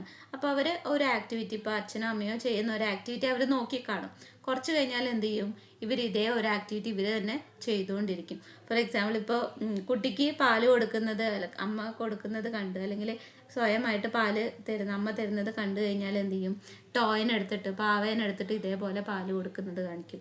അല്ലെങ്കിൽ പാട്ട് പാടുകയാണെങ്കിൽ ഇതേപോലെ ടോയിനെടുത്തിട്ട് പാട്ട് പാടുന്നത് കാണിക്കും. ഇതൊക്കെ നമ്മൾ കണ്ടിട്ടുള്ളതാണ്. ഇതിനെയാണ് ഡിഫേർഡ് ഇമിറ്റേഷൻ എന്ന് പറയുന്നത്. ഇപ്പോൾ ഓക്കെയാണോ? അതെന്താണെന്ന് മനസ്സിലായോ? അപ്പം അത്രയാണ് സെൻസോറി മോട്ടർ സ്റ്റേജാണ് നമുക്കിതിൽ ഇമ്പോർട്ടൻറ്റ് പറയാനുള്ളത്. ബാക്കിയുള്ളത് വരില്ല എന്നല്ല ഞാൻ പറയുന്നത്. ഇമ്പോർട്ടൻ്റ് ആയിട്ടുള്ളത് സെൻസോറി മോട്ടർ സ്റ്റേജാണ്. ഇതുവരെ വന്നിട്ടുള്ളത് ഈ ഒരു സെൻസോറി മോട്ടർ സ്റ്റേജിൽ നിന്നാണ് കേട്ടോ. ഇനി 7th ചാപ്റ്ററാണല്ലേ നമ്മളിപ്പോൾ നോക്കിയത്. ഇതിലുണ്ടോ ഉണ്ടോ, evaluate sensory motor stage as given by പിയാഷെ. പിന്നെ elucidate Vygotsky perspective on cognitive development. അപ്പോൾ ഇത് നിങ്ങൾ എനിക്ക് തോന്നുന്നു 2nd ചാപ്റ്ററിലോ 3rd ചാപ്റ്ററിലോ ഇത് പഠിക്കുന്നുണ്ട്. അപ്പോൾ അത് തന്നെ പഠിച്ചാൽ മതി. ഈ ഒരു ചാപ്റ്ററിലും ഇതിനെ പറ്റി പറയുന്നുണ്ടെന്നുള്ളൂ. അത് 2 വട്ടം വന്നിട്ടുണ്ട്. പിന്നെ കണ്ടില്ലേ, define the process of adaptation, organisation and in cognitive development, describe cognitive development during pre operational stage. Pre operational സ്റ്റേജിലെ കോഗ്നിറ്റീവ് ഡെവലപ്മെൻറ്റ് കൂടെ ചോദിക്കുന്നുണ്ട്. അപ്പോൾ അത് സ്കിപ്പ് ചെയ്തോളൂ. നമുക്ക് ഈ ഒരു അഡാപ്റ്റേഷൻ, ഓർഗനൈസേഷൻ, പിന്നെ അതുപോലെ തന്നെ സെൻസോറി മോട്ടർ സ്റ്റേജ് അത് നോക്കാം. ഒരു സംശയം ചോദിക്കട്ടെ. വൈഗോട്സ്കിന്റെ ക്രിട്ടിക്സ് വരുന്നുണ്ടല്ലോ, അതെന്തൊക്കെയാണ്? ഏതാ വൈഗോട്സ്കിന്റെ ക്രിട്ടിക്സ് വരുന്നുണ്ടല്ലോ, കണ്ടല്ലോ. ക്രിറ്റിസിസോ? ക്രിറ്റിസിസം ചോദിക്കുന്നുണ്ടെങ്കിൽ ഈ ഒരു ചാപ്റ്ററിലാവില്ല, മറ്റേ ചാപ്റ്ററിലേക്ക് പോകേണ്ടി വരും. നോക്കട്ടെ കേട്ടോ. കമ്പാരിസൺ ബിറ്റ്വീൻ വൈഗോട്സ്കി പിയാഷെ തിയറി, സ്കഫോൾഡിങ്, മറ്റേ ചാപ്റ്ററിൽ അവിടെ, അതായത് ലാസ്റ്റ്. ഇപ്പോൾ നോക്കട്ടെ, ഞാൻ ക്രിറ്റിസിസം ചോദിച്ചിട്ടുണ്ടെങ്കിൽ ക്രിറ്റിസിസം മാത്രം എഴുതണം. ക്രിറ്റിസിസം മാത്രമല്ല, അപ്പോഴും നമ്മൾ തിയറി എഴുതിയതിന് ശേഷമേ ക്രിറ്റിസിസം എഴുതാൻ പാടുള്ളൂ. ഇപ്പോൾ ഇവിടെ കണ്ടില്ലേ, comparison between Vygotsky and Piaget's theory ചോദിച്ചിട്ടുണ്ട്. നമ്മൾ എന്ത് ചെയ്യണം, ഈ ഒരു കമ്പാരിസൺ മാത്രം നമുക്ക് എഴുതിയാൽ പറ്റില്ല. കമ്പാരിസൺ വരുന്നത് കണ്ടോ, ഇത്ര പോയിൻ്റേ വരുന്നുള്ളൂ. ഇമ്പോർട്ടൻ്റ് ആയിട്ടുള്ളത് ഇത്ര പോയിൻ്റേ ഉള്ളൂ.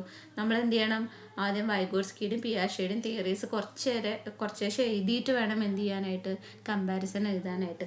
അപ്പോൾ അതേപോലെ തന്നെ വൈഗോട്സ്കിയുടെ ക്രിറ്റിസിസം ചോദിച്ചിട്ടുണ്ടെങ്കിൽ തിയറി കുറച്ച് എഴുതിയതിന് ശേഷം, അതായത് zone of proximal development, scaffolding ഒക്കെ നിർബന്ധമായിട്ടും വേണം. അതൊക്കെ എഴുതിയതിന് ശേഷം മാത്രം ക്രിറ്റിസിസം എഴുതാം. ഓക്കെ, ഞാനതൊന്ന് ചെക്ക് ചെയ്തിട്ട്, ഇനിയിപ്പോൾ നമുക്ക് ടൈമില്ലല്ലോ, നാളെ എക്സാം. ഇനി ഈ ഒരു ചാപ്റ്ററിലെ basic aspects of language, phonology, morphology, syntax, semantics, pragmatics. നമുക്ക് ചോദ്യം വരുന്നത് ലാംഗ്വേജ് തിയറീസ് ആണ്. തിയറീസ് ഓഫ് ലാംഗ്വേജ് ആണ് ചോദിക്കുക. അപ്പോൾ അതുകൊണ്ട് തന്നെ ഈ ഒരു ലാംഗ്വേജ് എന്താണെന്നുള്ളത് എഴുതിയിട്ട് വേണം എവിടേക്ക് പോകാനായിട്ട്, തിയറീസ് ഓഫ് ലാംഗ്വേജ് ഡെവലപ്മെൻറ്റ് എഴുതാനായിട്ട്. അപ്പോൾ അതിൽ നേറ്റിവിസം വരുന്നുണ്ട്, പിന്നെ അതുപോലെ തന്നെ behavioural and social cognitive theory, interactionism, cognitive processing theory, അത്രയും എഴുതാം. സ്റ്റേജസ് ഓഫ് ലാംഗ്വേജ് ഡെവലപ്മെൻറ്റ് ചോദിച്ചിട്ടില്ല. ഇത് പഠിക്കാം, തിയറീസ് ഓഫ് ലാംഗ്വേജ് നിങ്ങൾ പഠിക്കണം കേട്ടോ. പിന്നെ അത് കഴിഞ്ഞ് കഴിഞ്ഞാൽ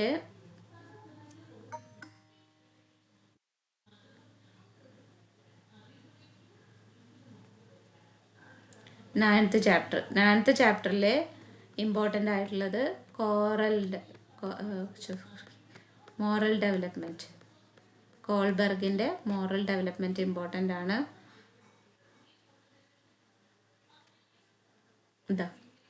കോൾബർഗിൻ്റെ മോറൽ ഡെവലപ്മെൻറ്റ് കഴിഞ്ഞ് കഴിഞ്ഞാൽ പിന്നെ ഇമ്പോർട്ടൻ്റ് ആയിട്ടുള്ളത് ഈ സ്കൂള്, പിയേഴ്സ്, പിന്നെ പ്ലേ ആൻഡ് മീഡിയ. ഇത് ഇമ്പോർട്ടൻ്റ് ആണ്, ഇത് വന്നിട്ടുള്ളതാണ്, ഷോർട്ട് നോട്ട് വന്നിട്ടുള്ളതാണ്. ഇതൊക്കെ നമ്മുടെ മോറൽ ഡെവലപ്മെൻറ്റിനെ എങ്ങനെ ഇൻഫ്ലുവൻസ് ചെയ്യുന്നുണ്ട്, അതാണ് ചോദ്യം. അപ്പോൾ ഇതിൽ ഓരോന്നും വന്നിട്ടുണ്ട്. പിന്നെ അതുപോലെ തന്നെ ബൗബ്ലീസിൻ്റെ അറ്റാച്ച്മെൻറ്റ് തിയറി ഇമ്പോർട്ടൻ്റ് ആണ് കേട്ടോ. ബൗബ്ലീസിൻ്റെ അറ്റാച്ച്മെൻറ്റ് തിയറി, ഇത് നെക്സ്റ്റ് ചാപ്റ്ററിലും വരുന്നുണ്ട്. ഈ ഒരു ബൗബ്ലീസ് അറ്റാച്ച്മെൻറ്റ് തിയറി ഒന്ന് പറയണം. ഒന്ന് പറയാം. Edward John Mostyn Bowlby, a British child psychiatrist and psychoanalyst, was very intrigued by the relational dynamics between young children and the primary caregivers and the experience of maternal deprivation in young children. അതായത് British psychiatrist ആണ്, child psychiatrist ആണ് ബൗബ്ലി എന്നുള്ളത്. Psycho അനാലിസ്റ്റും കൂടിയാണ്. കുട്ടികൾ അതേപോലെ തന്നെ primary care givers, ഇവരുടെ ഇടയിലുള്ള ആ ഒരു എക്സ്പീരിയൻസ് അല്ലെങ്കിൽ മെറ്റേണൽ ഡെപ്രിവേഷൻ എങ്ങനെയാണ് കുട്ടികളെ ബാധിക്കുന്നത്, അതാണ് ഈ ഒരു ബൗബ്ലീസ് അറ്റാച്ച്മെൻറ്റ് തിയറിയിൽ പറയുന്നത്. He analysed such cases and came up with his attachment theory. അപ്പോൾ ഇത് ഈ അനലൈസ് ചെയ്തിട്ടാണ് ഈ ഒരു തിയറിയിലെത്തിയത്. ഇത് attachment theory. Bowlby discovered 3 basic reactions of infants were separated from their caregivers. കെയർ ഗിവേഴ്സിൻ്റെ കയ്യിൽ നിന്ന് സെപ്പറേറ്റ് ആയി, ഇപ്പം അമ്മമാരുടെ അടുത്ത് നിന്ന് സെപ്പറേറ്റ് ആയി കഴിഞ്ഞ് കഴിഞ്ഞാൽ 3 തരത്തിലുള്ള റിയാക്ഷൻസ് കുട്ടികളിൽ ഉണ്ടായിരിക്കും. അതാണ് ഈ ഒരു തിയറിയിൽ പറയുന്നത്. 3 basic reactions ആണ് കുട്ടികളിൽ കാണുന്നത്.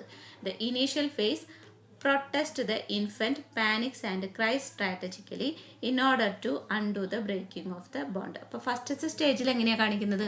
ഇൻഫൻറ്റ് പാനിക്കാവും, ഭയങ്കരമായിട്ട് കരയും. ഇതാണ് കാരണം ആ ഒരു ബ്രേക്കിംഗ് ഓഫ് ദ ബോണ്ടിനെ അൺഡു ചെയ്യാനായിട്ട് ഇപ്പോൾ അമ്മമാർ പോവാതിരിക്കാൻ ഭയങ്കരമായിട്ട് കരയുന്നുണ്ട്. അതാണ് ഇവർ ഫസ്റ്റ് ഇനീഷ്യൽ ഫേസിൽ ഇതാണ് കാണിക്കുന്നത്. ഇനി സെക്കൻഡ് ഫേസിൽ കാണിക്കുന്നത് ഡെസ്പെയർ. ദ ഇൻഫൻറ്റ് ഡെസ്പെയർ ആണ് കാണിക്കുന്നത്. Phase of despair. The infant or child feels fixated at one loss and is mostly passive.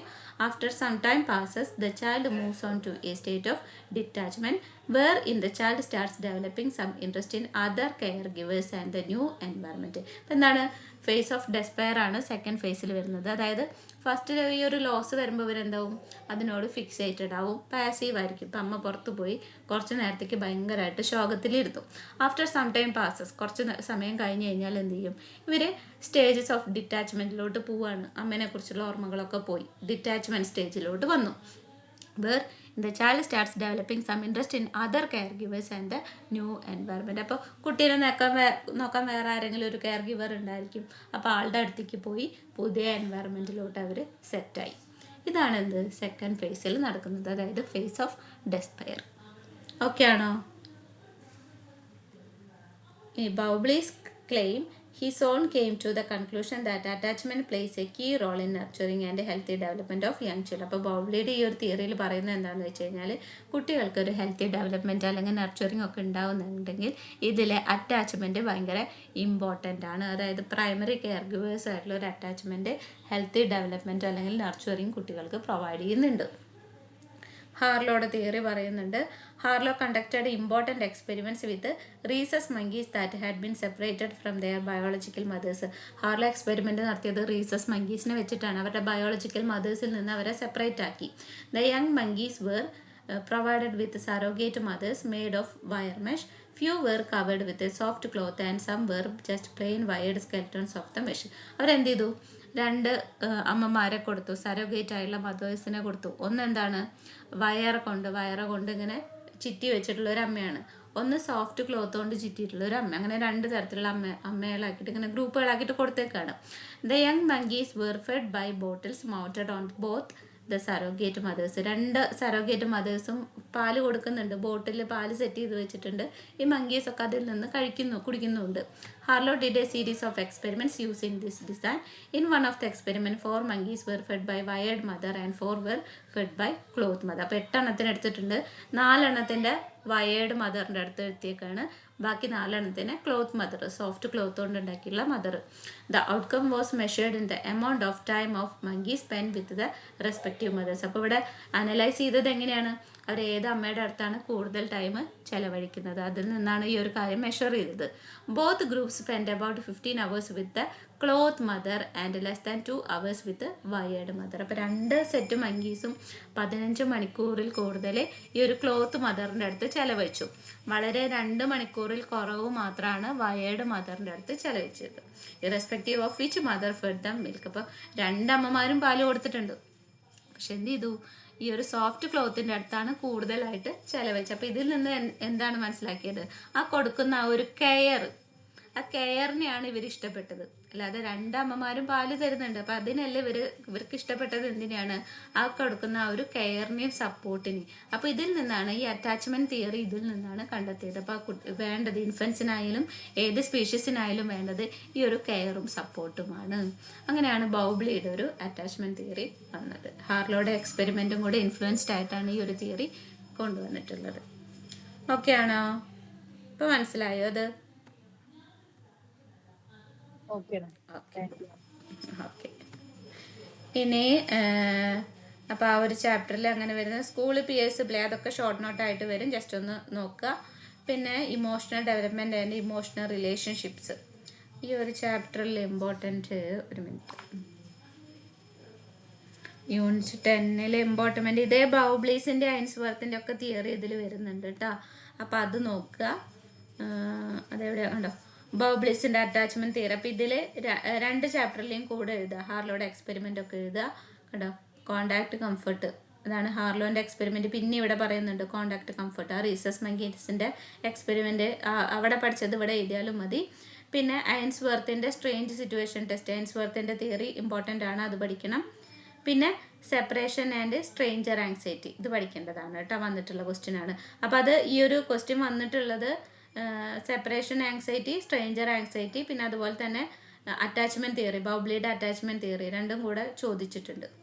അപ്പോൾ അത് നോക്കുക. ഈ ഒരു അറ്റാച്ച്മെൻറ്റ് സ്റ്റൈൽസ് നോക്കുക. ഇത്രയും മതി. അറ്റാച്ച്മെൻറ്റ് തിയറി ക്രിട്ടിക്കൽ ലെൻസ് ചോദിച്ചിട്ടില്ല. ഇത്രയും മതി. ഇനി അടുത്തത് development of self, identity, gender. ഇതിൽ 4 കൺസെപ്ഷ്യലൈസേഷൻസും ഇമ്പോർട്ടൻ്റ് ആണ്. ഫ്രൂയിഡിൻ്റെ നോക്കണം. ഫ്രൂയിഡിൻ്റെ കൺസെപ്ഷ്യലൈസേഷൻ നോക്കണം. നിങ്ങൾക്ക് നോക്കിയാൽ പെട്ടെന്ന് മനസ്സിലാവും. ലിബിഡോ എന്ന് പറയുന്നത് എന്താ? Sexual energy. ഫ്രൂയിഡ് ഈ ഒരു സെക്ഷുവൽ എനർജി ഓരോരുത്തരിലും ഉണ്ട്. അതാണ് ഈ ഇഡായിട്ട് വർക്ക് ചെയ്യുന്നത്. ഈ ഒരു ലിബിഡോ ആണ്, സെക്ഷുവൽ എനർജിയാണ് നമുക്ക് ഇഡായിട്ട് വർക്ക് ചെയ്യുന്നത്. ഇഡ് എന്ന് പറയുന്നത് എന്താ? സ്വന്തം കാര്യം മാത്രം നോക്കുന്ന ഒരാളാണ് ഇഡായിട്ട്. സെൽഫാണ് ഫുള്ള്. പ്ലഷർ പ്രിൻസിപ്പിളാണ് എന്ത് ഇഡിന് വേണ്ടത്. ഈഗോ എന്ന് പറയുന്നത് എന്താ? ഈഗോ എന്ന് പറയുന്നത് രണ്ടിൻ്റെ ഇടയിലും കൂടെ വർക്ക് ചെയ്യുന്ന ആളാണ്. സൂപ്പർ ഈഗോ എന്ന് പറയുന്നത് ഫുള്ള് മൊറാലിറ്റിയാണ്, പെർഫെക്ഷൻ വേണം, encourages the moral values of the ego. Super ego വരുന്നുണ്ട്. ഇതിൻ്റെ രണ്ടിൻ്റെ ഇടയിൽ വർക്ക് ചെയ്യുന്ന ആളാണ് ആര്? ഈഗോ. നല്ല രീതിക്ക് നടക്കാനായിട്ട് വർക്ക് ചെയ്യുന്നതാണ് ഈഗോ. ഇനി അപ്പോൾ അതിൻ്റെ ഇടയിൽ കോൺഫ്ലിക്റ്റ് ഉണ്ടായിരിക്കും. പിന്നെ ജെൻഡർ ഡെവലപ്മെൻറ്റ് കാര്യം പറയുന്നുണ്ട്. Oedipal complex, Oedipal conflict. അപ്പോൾ അതൊക്കെ ഒന്ന് ജസ്റ്റ് നോക്കുക. Penis envy, castration anxiety. ഗേൾസിലാണെങ്കിൽ, ബോയ്സിലാണെങ്കിൽ ഈഡിപ്പൽ കോംപ്ലക്സ്. പിന്നെ അതുപോലെ തന്നെ however because they look at their fathers as being all powerful they also have a strong fear of retaliation that manifest in castration anxiety. അങ്ങനെയുള്ള കാര്യങ്ങളൊക്കെ നോക്കുക. അപ്പോൾ ഈ പോയിന്റുകളൊക്കെ എഴുതുക കേട്ടോ. കസ്ട്രേഷൻ ആങ്സൈറ്റി, പെനിസ് എൻവി, അങ്ങനെയുള്ള കാര്യങ്ങളൊക്കെ നോക്കുക. പിന്നെ അപ്പോൾ ഫ്രൂയിഡിൻ്റെ കൺസെപ്ഷ്യലൈസേഷൻ ഇമ്പോർട്ടൻ്റ് ആണ്. അതേപോലെ തന്നെ എറിക്സൻ്റെയും വരുന്നുണ്ട്. എറിക്സൻ്റെ കൺസെപ്ഷ്യലൈസേഷൻ ഓഫ് ഐഡൻറ്റിറ്റി.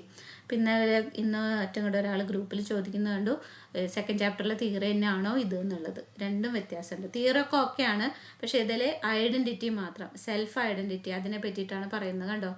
ഐഡൻറ്റിറ്റി ഡെവലപ്മെൻറ്റിനെ പറ്റിയിട്ടാണ് പറയുന്നത്. അപ്പോൾ ego identity, identity versus identity confusion, identity formation process, identity crisis. ഇതൊക്കെയാണ് സൈക്കോളജിക്കൽ മൊറട്ടോറിയം, ജെൻഡർ ഐഡൻറ്റിറ്റി, ഇതൊക്കെയാണ് എറിക്സൻ്റെ കൺസെപ്ഷ്യലൈസേഷനിൽ വരുന്നത്. അതേപോലെ തന്നെ മാർഷ്യസ് ഐഡൻറ്റിറ്റി സ്റ്റാറ്റസ് മോഡൽ ചോദിച്ചിട്ടുള്ളതാണ്. അപ്പോൾ ഇതിൽ 4 എണ്ണം പഠിക്കേണ്ടതാണ് കേട്ടോ. നമുക്കൊന്നും കളയാനായിട്ട് പറ്റില്ല. ഏത് വരുന്നുള്ളത് ഉറപ്പില്ല. ആൽപോർട്ട്സ് കൺസെപ്ഷ്യലൈസേഷൻ ഓഫ് ഐഡൻറ്റിറ്റി 4 എണ്ണം ഇമ്പോർട്ടൻ്റ് ആണ്. ഇനി സോഷ്യൽ സ്ട്രക്ചർ ആൻഡ് ഡെവലപ്മെൻറ്റിൻ്റെ ഇന്ത്യൻ കോണ്ടെക്സ്റ്റ്.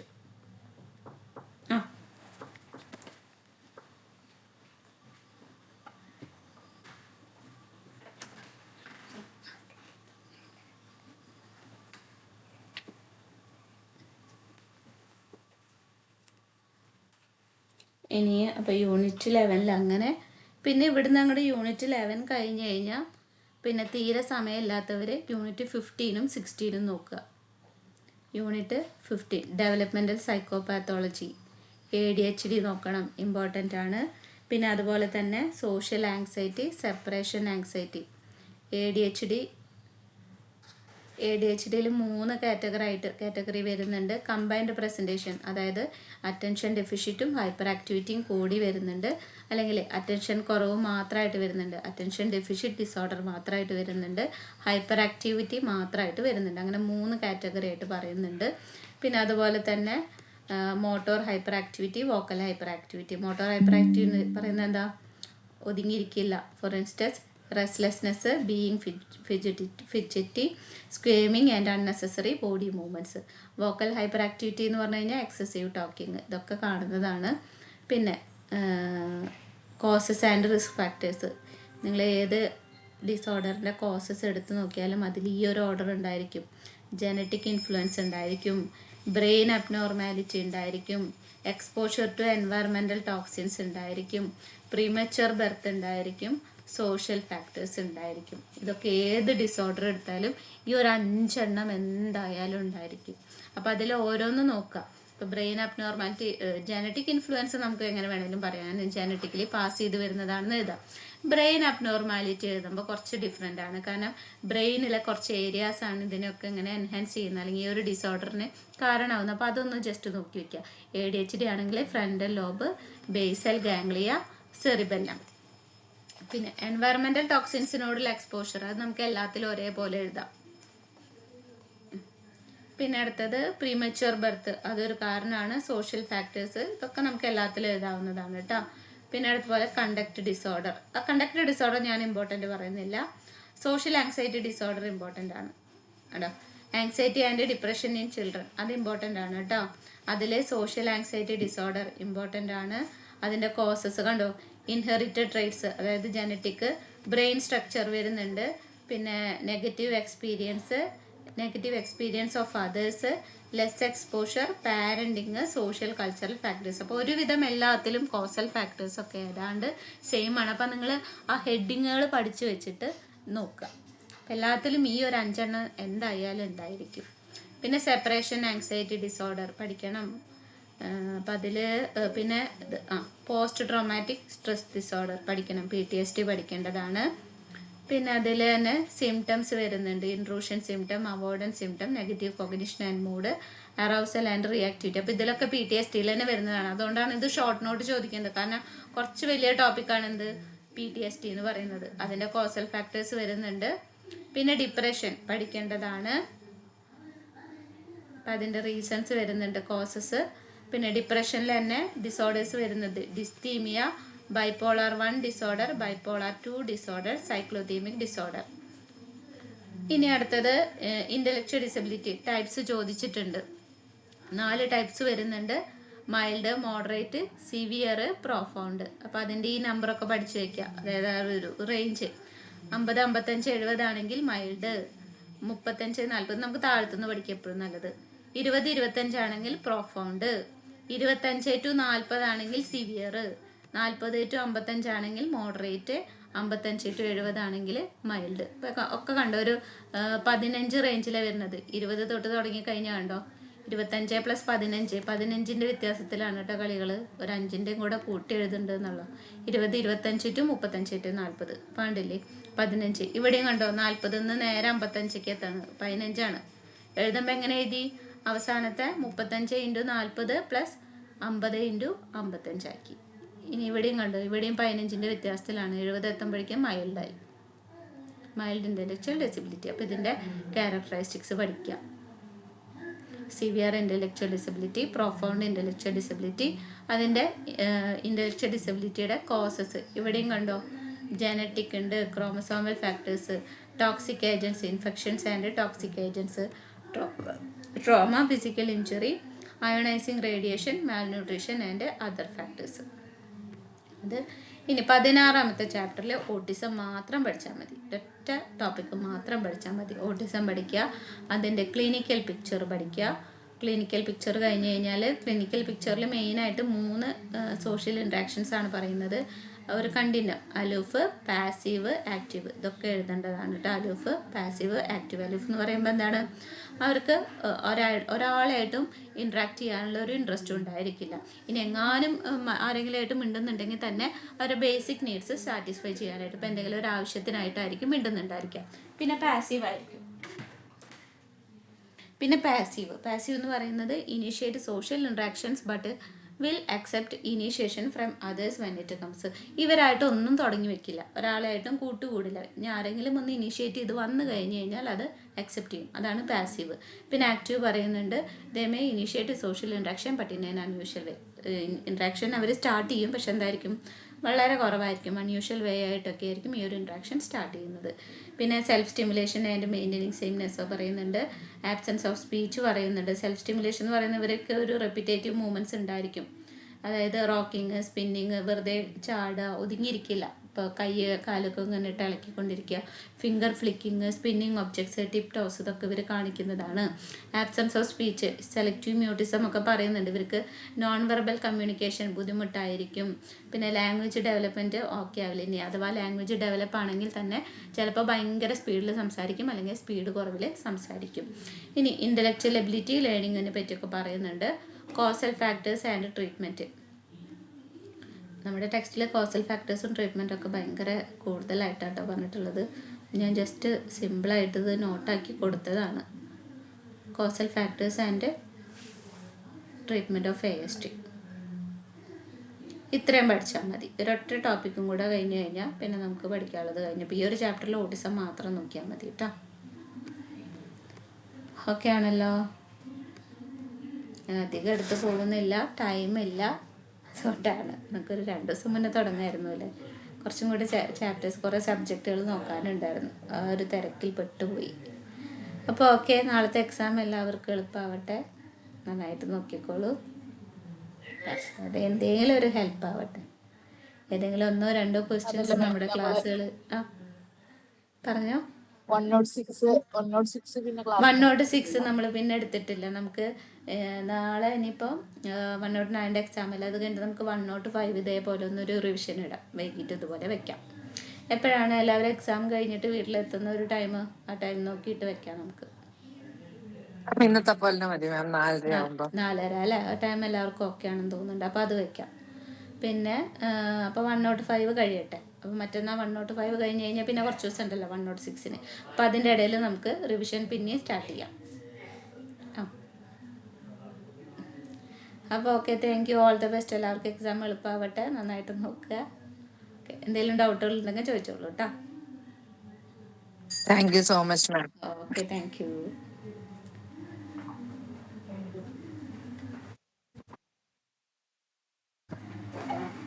Kudu